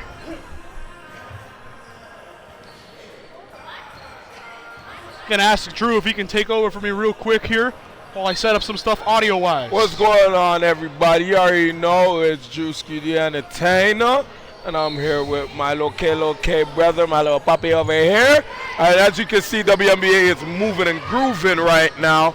We got La Familia, and then we got a new team on the roster, on the card, which is the Splash Sisters. And as you can see, it's going back and forth. You'd have thought Aaliyah was on the track, the way it's going back, forth and forth. The shot selections are going crazy right now. As you can see, there's a little foul over there. We're gonna see if it's gonna be a shooting foul. Nope, it was on the floor. I like the back and forth rotation. It's been moving and grooving. Very had a nice little start so far. You know what I'm saying? Very speedy.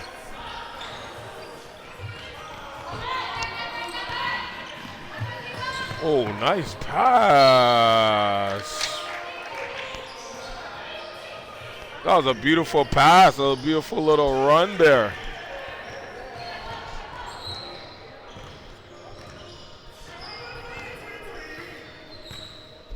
Going down the court right now, the Splash Sisters. An illegal screen, yep, illegal screen. There we go, we got everything set up here tech-wise. We're joined also on the mic by my dear friend, Evan. How you doing, Evan? I'm doing fantastic, Julian. It's been a tremendous night of WNBA basketball. We've seen some upsets, we've seen some great play. In this fourth game, I'm sure it's going to deliver once again with La Familia, one of the best teams in the league. They're tough to beat, Julian, you know that. That's for sure. It's going to be fun to see where it ends up going in this matchup.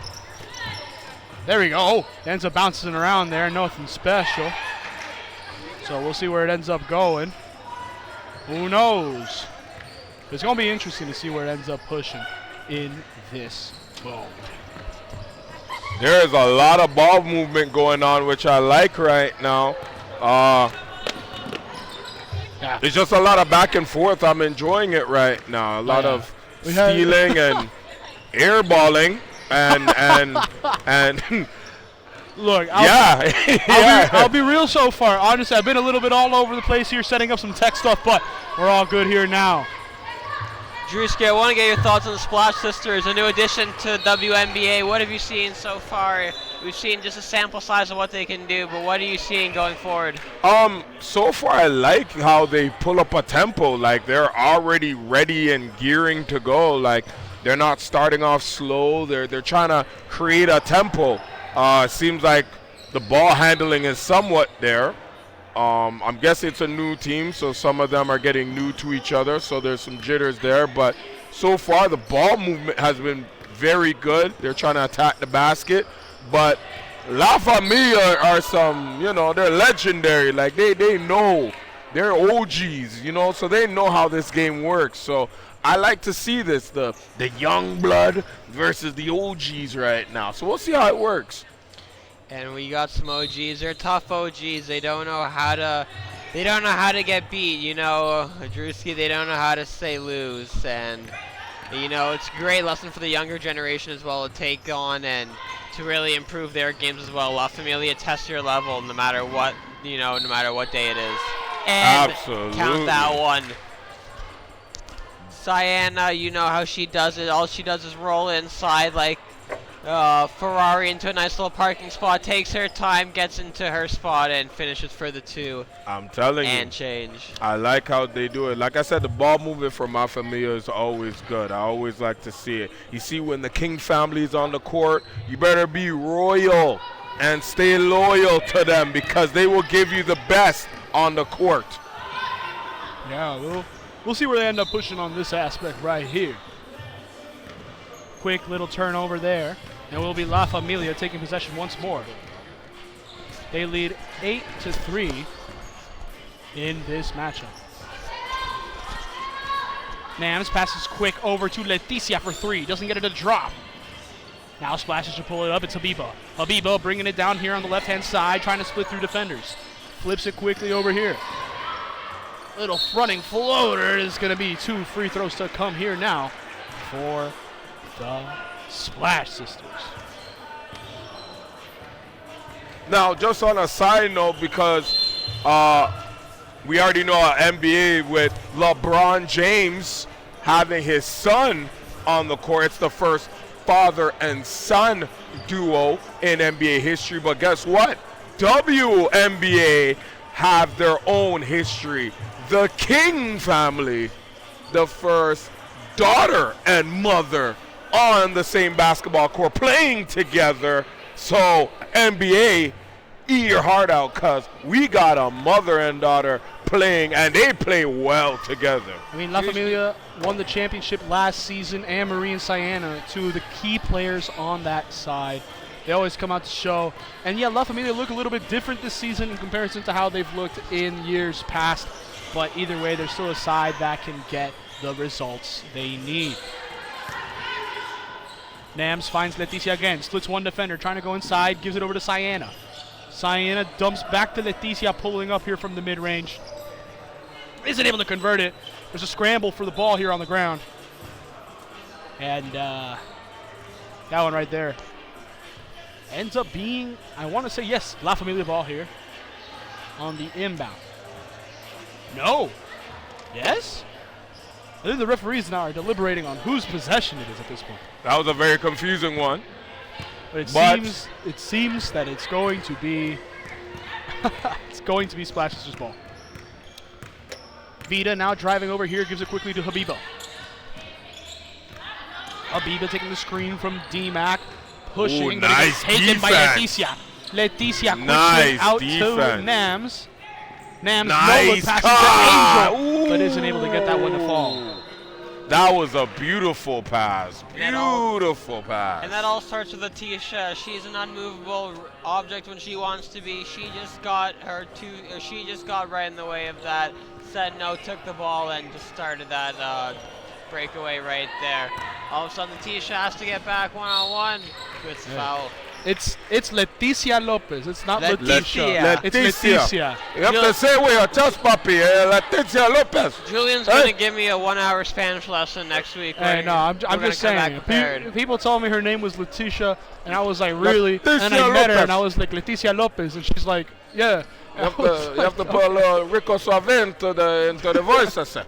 Nah, Julian's Leticia Lopez. Julius never gonna let down his Latino sisters and Latino brothers. I never will. So, you know, Never fair play will. to him. No, I don't. Gotta keep me honest. I don't blame you. If you're gonna say the name, you gotta say it right and say it with a swagger. So Gotta keep I don't me blame him. honest. Leticia. There you go. There you go. go. All right, papi. I just want to dance. I say, I love it.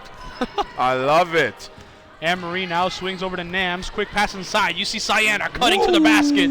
Able to get 2 points there. The thing about La Familia, they're gritty and they have great ball movement, which I enjoy every single time. They're always an amazing team to watch. So a team like the Splash Sisters, I like to see. Well, she showed me. I said I like to see how they shoot. And she's like, brother, I got a surprise from you.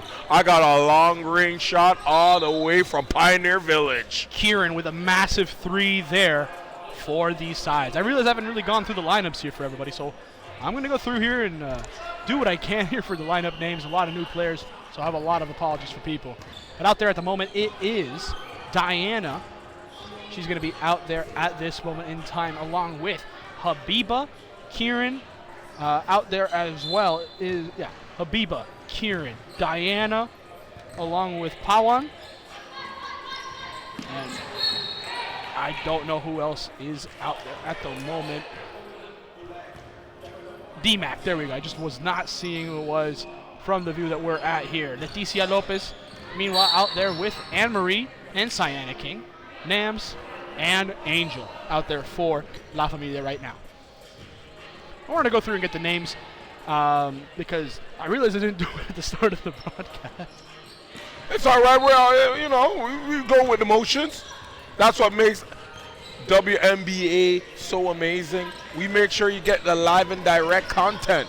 You know what I'm saying? We're human, but we have fun with it. Aha, aha, aha. Referee blows here after some contact, and it seems like it will be La Familia ball still once more. D-Mac will be subbing off for Cully here on the side of the Splash Sisters. Nams will be inbounding here for La Familia. Nams gives it over to Leticia. Leticia swings quick all the way across to Nams. Nams trying to see if somebody comes. Angel's flaring up, instead it's going to give it over to Leticia. Leticia beats one, goes up with the jumper, no make. Angel trying to grab a board, can't. Coley's the one that pulls it in. Flips up quick to Diana, but it gets beat there by Leticia. Diana still putting some pressure here on the backside. Leticia still pushing up here on the left-hand side. Toss into Sienna, give it right back to Leticia. Swing to Nams. Nams back to Leticia. She sets her feet, no. Puts inside, kicks out to Sienna, and it gets tipped by Habiba off the leg of Sienna, and it becomes Splash Sisters ball. Shaq will be subbing in now for Anne-Marie on the side of La Familia.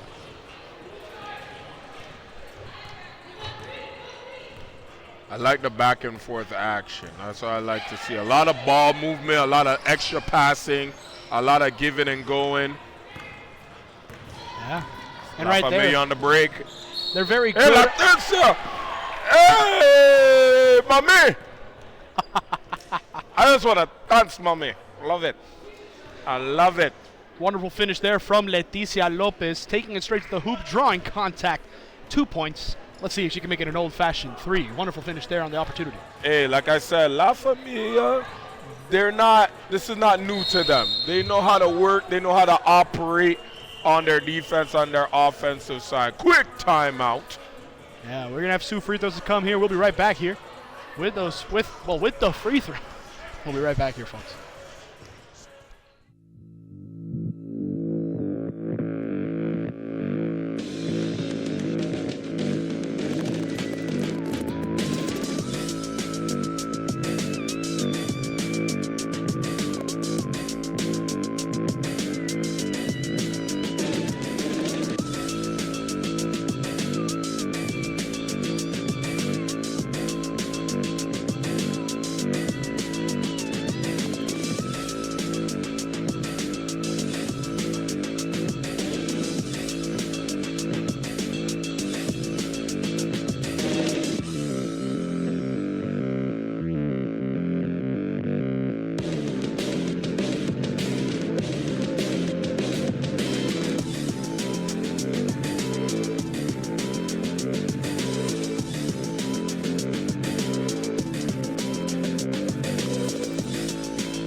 We are back at it again, folks. Live and direct. Splash Sisters versus La Familia. As you can see, whoa, there you go. Beautiful, little illegal screen over there, a little foul. Now it's gonna go to La Familia's ball. Drewski mentioned earlier about the experience. I think right now we're just seeing a bit of the inexperience from Splash Sisters. The movement off the ball is really good. They're looking to make the right space, or trying to make the right play. But as you can see, La Familia is just so well positioned, and they have such a good understanding of what they're trying to do on defense that Splash Sisters are finding it very difficult. Absolutely, I totally agree with that. The thing about my Familia, they know their position. They know where they need to be, where they have to be. But Splash Sisters are new. So, you know, it's going to take them some time. But as you can see, like, they know where to go. They just got to take the jitters out. You know, it's a new team, so new jitters, you know. So they just got to find out how La Familia works and then go from there. But they're still hanging in. It's not a far game off. I like what I'm seeing early on, one of our first looks of Splash Sisters, and they're hanging with one of the best. Still plenty of time in the first half. Nice defensive battle going on to finish off the night at Hoop Dome. Angel can't get it to go. Cyanna fouled. They did it so well getting those offensive rebounds, second chances. Drewski, talk to me about Cyanna today so far. Cyan, the rebounding is rebounding. She's very good at what she does. She's good at grabbing those rebounds, being aware. You know, when it's time to get aggressive, she knows when to be aggressive and the time to be aggressive. So it's going to be a factor in this game. Nice shot. First bucketeer goes in.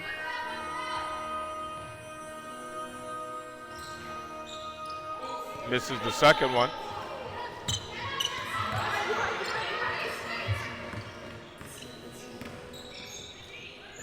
Oh, that's a nice little floaty.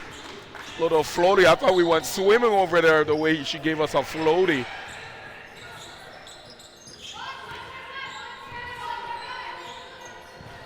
Corner shot. Oh, doesn't go in. Nice rebound by the Splash Sisters. Ooh. Too far. Too much juice on that pass. We're going to see a reset here. La Familia is going to take over up four. It's been a good start for both teams, both trying to feel each other out early. It's been tough to find buckets. Both teams really focusing on the defensive side of the floor right now. Absolutely. I totally agree with that. They're really trying to just test the waters on each other, really trying to see what works, what doesn't.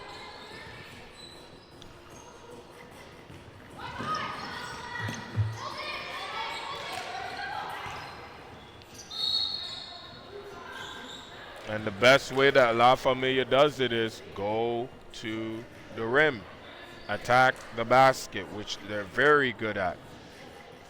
I like that play. You got to go aggressive. You got to try to use your size and your height and your athletic ability right now. If you're La Familia, try to get a bit of a lead. Both teams in a zone defense. Only way to really open it up is by getting a shot going. And right now, La Familia is comfortable just to play the kind of back and forth game. Absolutely. 2 free throws made. Let's see what the Splash Sisters have in mind, what they bring to the table.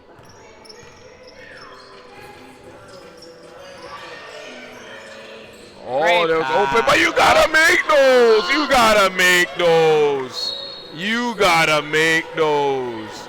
Those were so crucial. You got a freebie, and you didn't get the hamburger. Come on, you gotta make those, Splash Sisters. Low post move.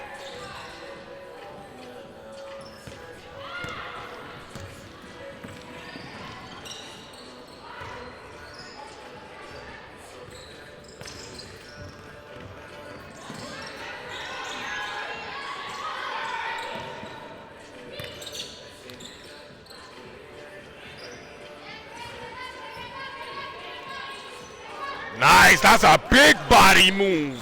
That's a big body move. Shout out to Tim Duncan, because that was a Tim Duncan fundamental move right there by Sister King. And Sister King trying to grab the ball. Oh, and it's a jumper. That last sequence, and great aggressive defense from Splash Sisters. Almost got the steal, really kept them on their toes. Forced Cyanna to make a tough shot, but you know, tough players make tough plays. Cyanna coming out now, doing a great job in this one, really helping with that 8-point lead for La Familia tonight. Absolutely. Leticia's having up the ball. There's that shot from downtown, and it looks sexy. Jesus. A shot all the way from Yorkdale Mall. Oh my goodness, isn't that amazing? Love the defense.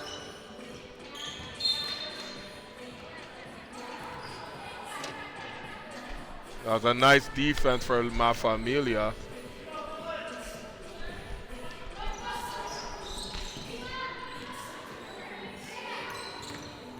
little drive down, a little floaty. There you go. Getting something going for yourself.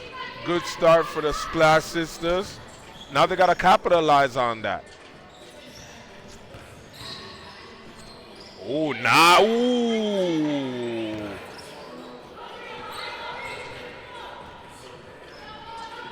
Gotta get some points here. Last drive, really good. Finding ways. You gotta find ways to score, and the best way to do it is take it to the hoop. They got to be careful with those illegal screens, though. Another aggressive drive. Gotta open the floor. Yep, for three. Just short. Staying aggressive, though, that's a good two. There you go. Drewski, gotta push the pace, gotta find a way inside. That's the easiest way to score. Absolutely, but you got to also trust your shot. At the end of the day, the shot selection's got to be strong. The Splash Sisters, if they find a way to open up the shot, find a little bit more space on the floor, they can really start to push the La Famiglia defense, really start to spread them out a little bit more. Absolutely. Good thing about the Splash Sisters is that they know how to move constantly. And that's the key in this game. You got to move constantly. Certain teams, they reach a certain point, they get slowish, they get sluggish.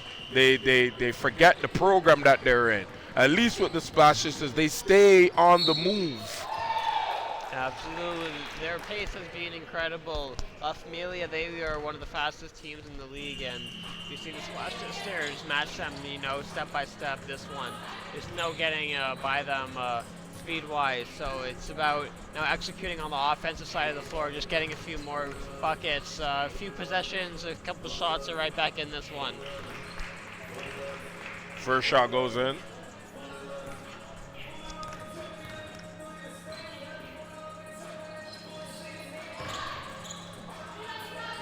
Offense starting to come for both teams, starting to flow a little more now on the offensive side of the ball. You're seeing some kind of natural progressions. Everyone's kind of feeling the shot, but a little bit of a errant three ball by, I think that's Shakia on that attempt. Right back, missed two. Shakia comes away with the ball. Shakia finds Priska. Leticia pulls up for three. Hey, Leticia! Hey, man. She said, hey, say hello to my little friend. That's what Leticia said. She said, say hello to my little friend, which is a three, all the way from Paint Station.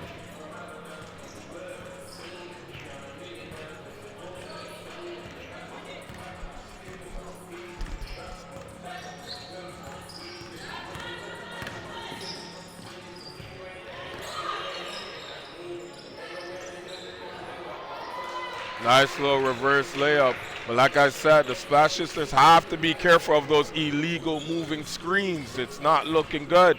If they get caught with that enough, it's going to be doomsday for them. I've liked what I've seen from Kern today. She's been really aggressive, getting her own rebound there. Sometimes you got to make your own luck. She made her own luck happen right there. As Leticia on the other end gets fouled, she's been great this first half, really pushing the floor.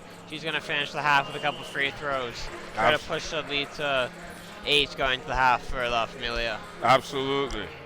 We're going to take these 2 free throws. We will be right back with La Famiglia and the Splash Sisters. We'll be right back.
What's going on, everybody? We back at it again. Second half with La Familia and the Splash Sisters. As you can see, it is 25-18.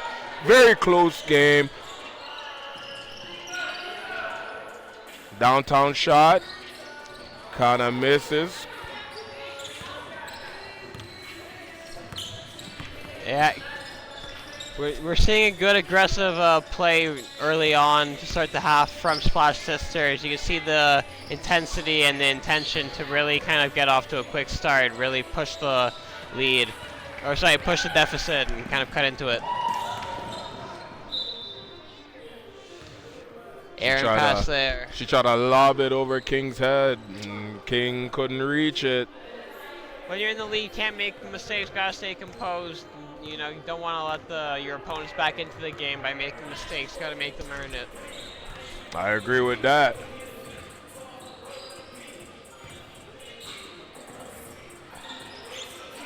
Loose ball there. Can La Familia take advantage? Priska at the other end. Up to Anne Maria, settles it down. Ball out to Nams. Nams pulls up. She's long on that three. Pulled down by Habiba. Outlet. Shots long. Pulled down by Anne Marie. Out to Korn. Korn pulls the ball down, looking for a teammate.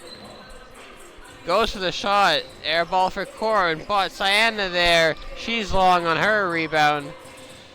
Ball out to Habiba. Habiba sells it down. Open for three, says why not? That's why not. A little long on that attempt. Should have waited for her teammates in that situation. Well, she is a good three-point shooter from what I've seen. I think she just put up too much meat on that shot. Too much time to think about that one. Sometimes when you have too much time, the options they seem more limited than they are.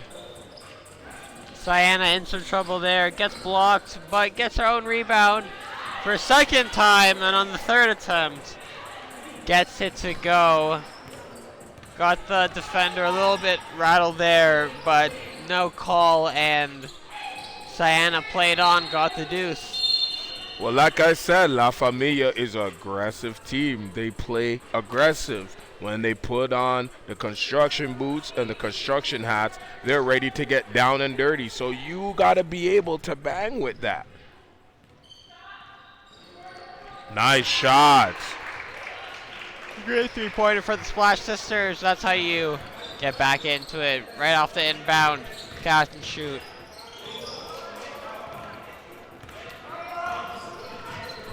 That's taken. Wow. Way to stay with it.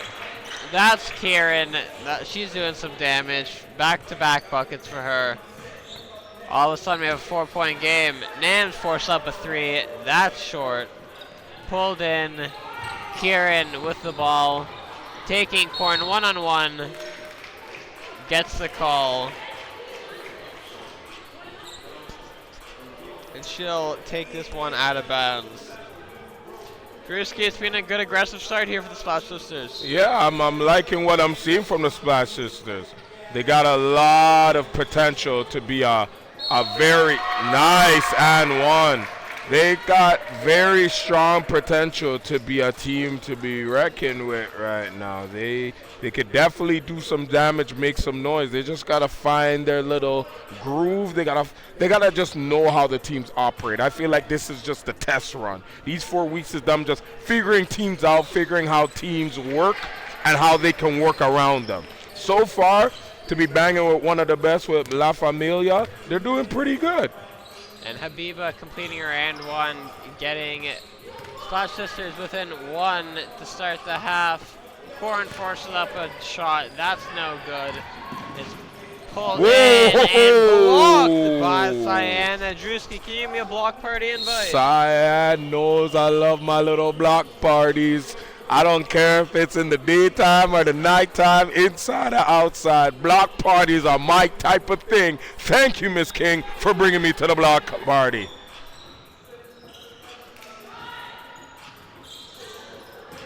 Nice rebound. We're seeing Kieran and Habiba really run the offense right now. They're taking most of the shots, and it seems to be working right now. They're taking responsibility on offense, and they've gotten their team right back into it.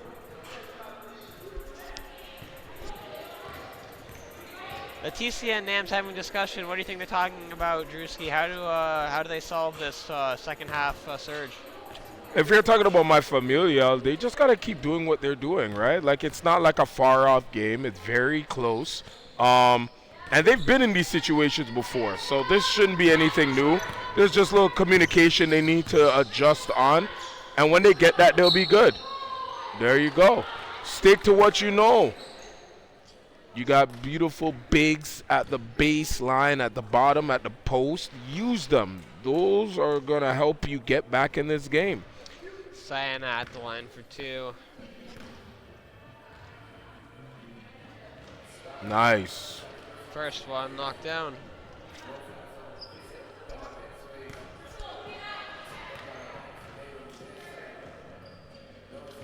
Second Butter. Down. Back in the lead, 2-point lead for La Familia as the second half continues to count down. About 17 minutes left in this half. Kieran once again, her shot's short, looking for the foul. No call there. Leticia comes away with this one. Out to Nance, back to Leticia, in some space, drives in, settles for a mid-range jumper. That is butter. Like I said, it's just about knowing your spots, taking your time, and figuring out what you're used to. Nams tries to get a hand on it, just doesn't get it. Splat Sisters shoot long. Leticia comes away with it, up to Nams. Great pass. Oh, you gotta make those. Briska. She was open like a McDonald's drive-through all nighter, 24/7, just overshot the layup. You just gotta make those. Those layups are very crucial. You want to get in the game. You want to get warm. That's your opportunity right there. Drewski, you know, what shot do Hooper say is the hardest? The wide open shot 5 feet away from the basket. That's true. That is true. Too much time to think about it. But inside Big to move. Sienna. Great pass by Priska. Great finish by Sienna. That pushes the lead up to 6. Sienna's the type of lady that when she wants the ball, you better give it to her because she's going to do what she's got to do. And that's what matters. You gotta trust your people in the 4 and 5 position. Kieran with another shot. This one falls. Gets it to rattle around. She's been pushing the pace for Splash Sisters on offense. I think she is up to the 8 points this half, really keeping her team in it. But Leticia, give me a call, Drewski. Leticia. She said, "Okay, Papi, I have something for you. I have a 3 for you, eh?"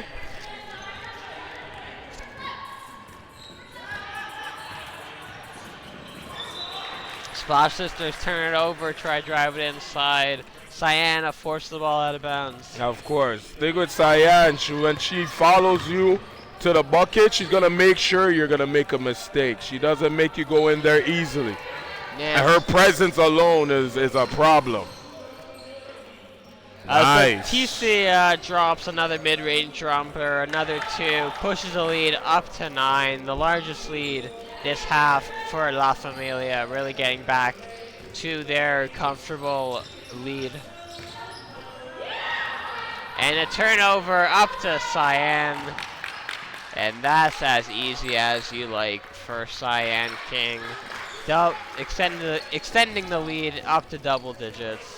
Like I told you, La Familia has been here before. This is not anything new to them. They've been in 1-point deficits, 10-point deficits, and managed to come back. You just gotta want it, and it's just about the right timing. Nice pass. And it's a great mark of a team when they don't play so well for a period of time.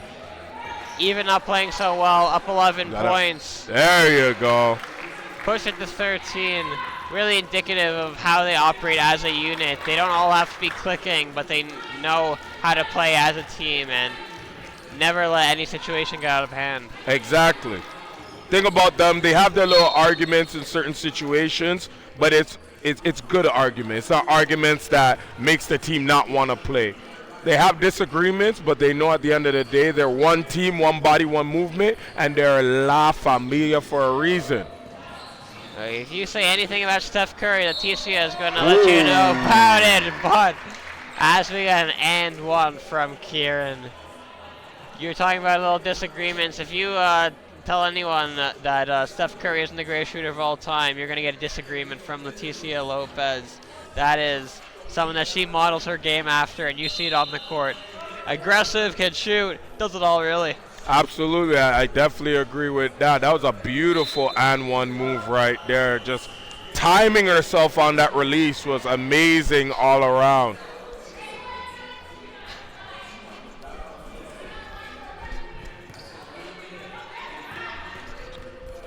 We have a new NBA season coming up. Drewski, any quick thoughts on the NBA season coming up? To be honest with you, it's kind of hard to say right now. Different teams are coming with different ideas, and the preseason, I don't really take it in. It's more the first 5 games of the actual season. That's where I take it in the most, because that's where the players come in. That's where the systems really come alive. And one. Right now, La Familia's in mid-season form. They are cooking. Nam's finding Cyan for another easy 2. But Cyan fighting through the contact there. She's a hard woman to take down. I'm telling you, when she has the ball, she demands respect. That's how you're supposed to play, especially in the 4 or 5 position. You demand respect. And as you can see from the get-go, she found a groove, and she's doing good on not just the offensive side, but the defensive side. She's getting her hands dirty. She's in the trenches. She knows I love the trenches. Look at that, extra hands. Shakia taking that away. Nams finds Cyan, tries to find Shakia off her hands, keeps it alive though. Gets it out. Leticia for 3. Call the number, Drewski. Every time Leticia Lopez puts up the ball in the air, all in my mind is saying, don't you know I'm loco, ese vato? Don't you know I can shoot the ball, Holmes? She don't play around with those shots. That's the one thing about Leticia. Don't let her be open. Don't let her be open, because that's just free access to a free burger for her. I love it. Nice pass inside. Good job. And you see, the thing about Mrs. King is that she could have made that little layup, but she saw the extra opportunity to give the pass to the 5th person. So that's the great thing about her. She makes sure that not only she gets involved, but the teammates get involved. And she's the hot hand at the moment. So unselfish, always looking to get everyone involved. Always looking to make sure that everyone's getting their points. Everyone's getting their bread. Absolutely.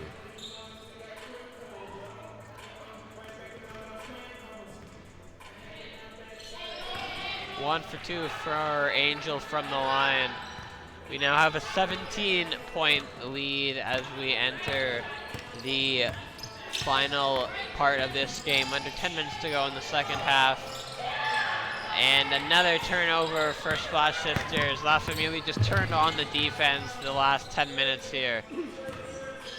As Leticia finds her way inside, little scoop, little score for Leticia Lopez. Cannot be stopped. Like I said, when it comes to La Familia, they've been here before. This is not anything new to them. So they just got to stick with the system that they know. Nams finds herself wide open. Cyan says, I'll take an assist. Thank you very much. Nams said, I'll take 2 points.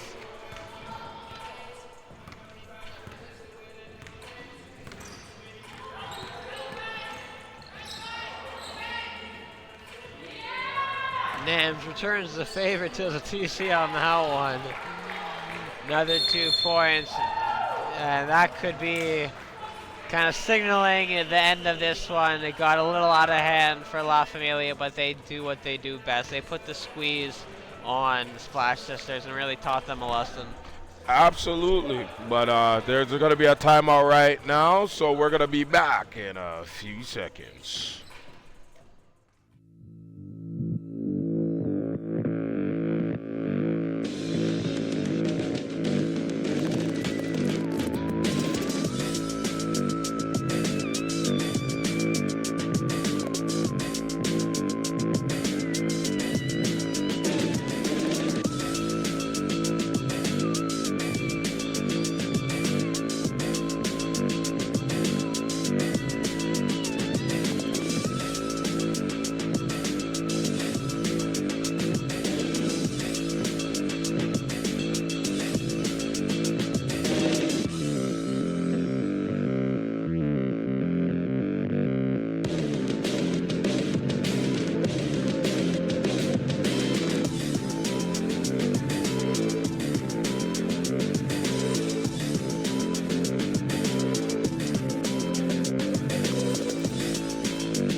And we are back at it again, WMBA. As we can see, a beautiful game going on, a great transition of basketball at the moment. Splash Sisters are starting to shoot up the place a little bit. Right now, it is La Familia at 55 and Splash Sisters at 34. It was looking very interesting for the Splash Sisters. La Familia was looking like they were going to get in a little bit of trouble, but we already know how La Familia operates. They get down to a certain point, they rally it up, and they find their way back to the top. But Splash Sisters, there is opportunities for them, so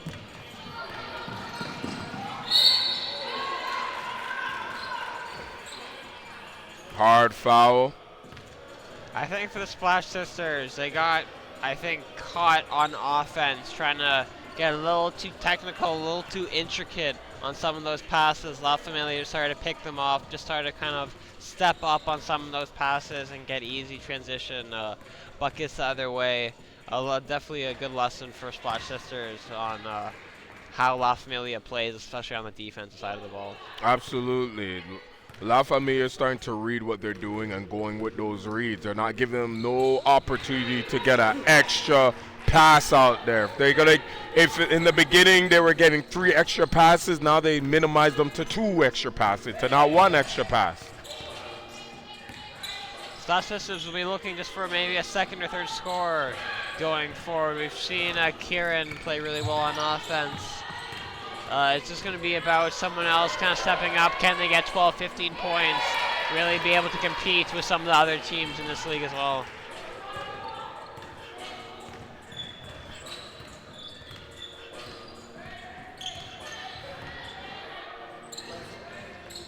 Great that was a beautiful pass inside. Didn't get to finish, but that and a beautiful lay-in. Stuck with it.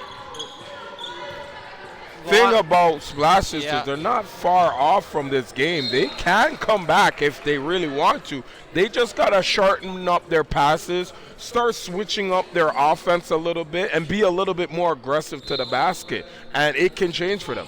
It almost feels like they're not confident in their shot selection. They're getting open, they're getting good shots, but they're seeing La Familia. They know what they're about. They know how good they are on defense, and it seems to be they're almost second-guessing their decision-making when the shot goes up.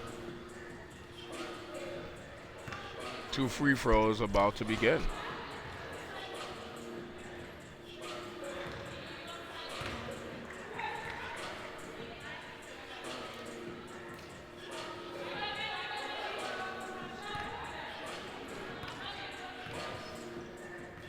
And Marie's second one, also long. Habiba takes it out. Looking for some open space, finds Kieran. Kieran nice drops move. In the 2. That's been working all night Nice. for Splash Sisters. That's a combo that they'll want to take advantage of. Nice move over there. See, they have an opportunity to come back. They just got to sharpen up their passes. And an open lane for Habiba. She'll take that all the way. Says thank you very much for that. Now it's cut down to 18. Like I said, anything can happen in 5 minutes. Nam's taking her time serving her options. Looks for the drive, takes it inside, puts it up. That one's long. And that's gonna go the other way. Splash Sister's gonna take over. Down 18 with just under 5 left. Can they bring it maybe within 10 with 2 minutes left? Start to make it interesting. Have to on a run now. Have to hit a couple shots right now.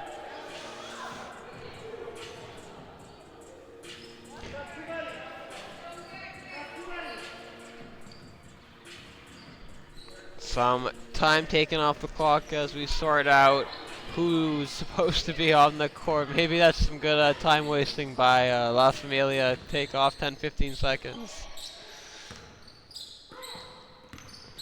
We're going. Habiba puts up a 3. That's no good. And once again, Sienna has a free lane to the basket. Gives it up to Korn. Taken off her hands by Habiba. Habiba looks for the opening, finds her teammate. That's a deuce. Now here's...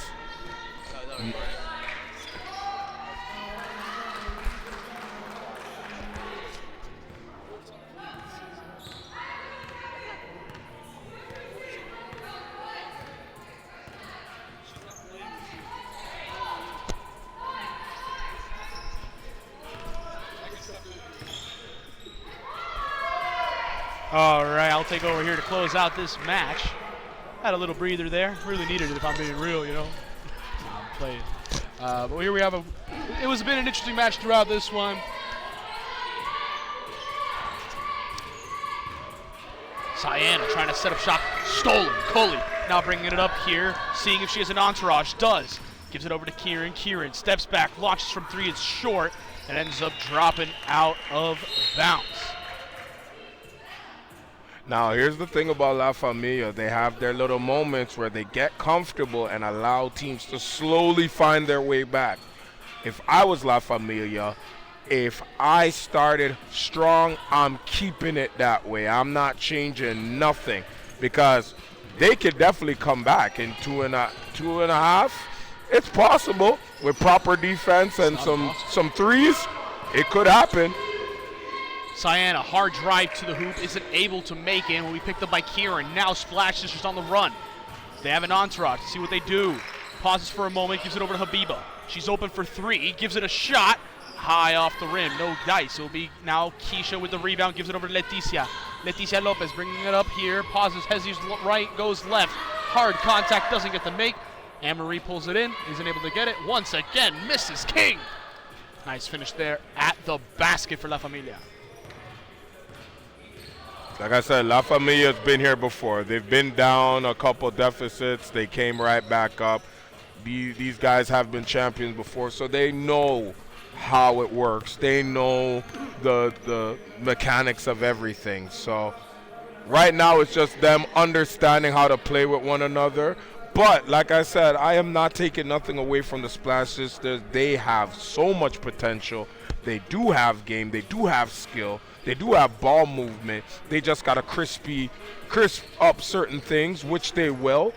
They're a new team, so they're seeing new faces. But I guarantee you give them a couple more weeks, and they'll be a problem. They will definitely be a problem in the near future. We'll see where it goes for them, especially when it comes to playoff seeding. Who knows where that one ends up going here. A couple misses in the possession. Now a travel called on Leticia Lopez. It will be Splash taking possession once more. 55 seconds remaining. Game essentially over up at this point. Not much else to add in that aspect. But hey, we'll have to see where it ends up going. Maybe some additional points. I mean, we had Michelle hit the half-court shot at the buzzer last time out. So maybe we'll get another clip here or there. Who knows where to go. Habiba. The Splash Sisters are pretty good at shooting the 3, so you never know. Kieran once again from 3. That one's short. Goes out of bounds. And as it goes out of bounds now, game's most likely over here. Ball inbounded to La Familia. Leticia Lopez holding on to it, taking it slow, taking her time, bringing it up the court, saying, you know what, game's over. We got it sorted. Ref calls it. Final score, 64-44 for for La Familia and the Splash Sisters. Big thank you to Evan and Drewski for taking point on this final game here for La Familia and the Splash Sisters. We'll probably see some more variation, so to say, of the people on the mic. But thank you so much for tuning in to not 1, not 2, not 3, but 4 WMBA games. And if you just watched the one, that's A-okay. Everything's all right. But either way, from myself, Julian Quintero Verano, from Drewski, from Evan, from everybody here at Megacity Basketball and WMBA, thank you so much for tuning in. We will see you next time. Okay, KK.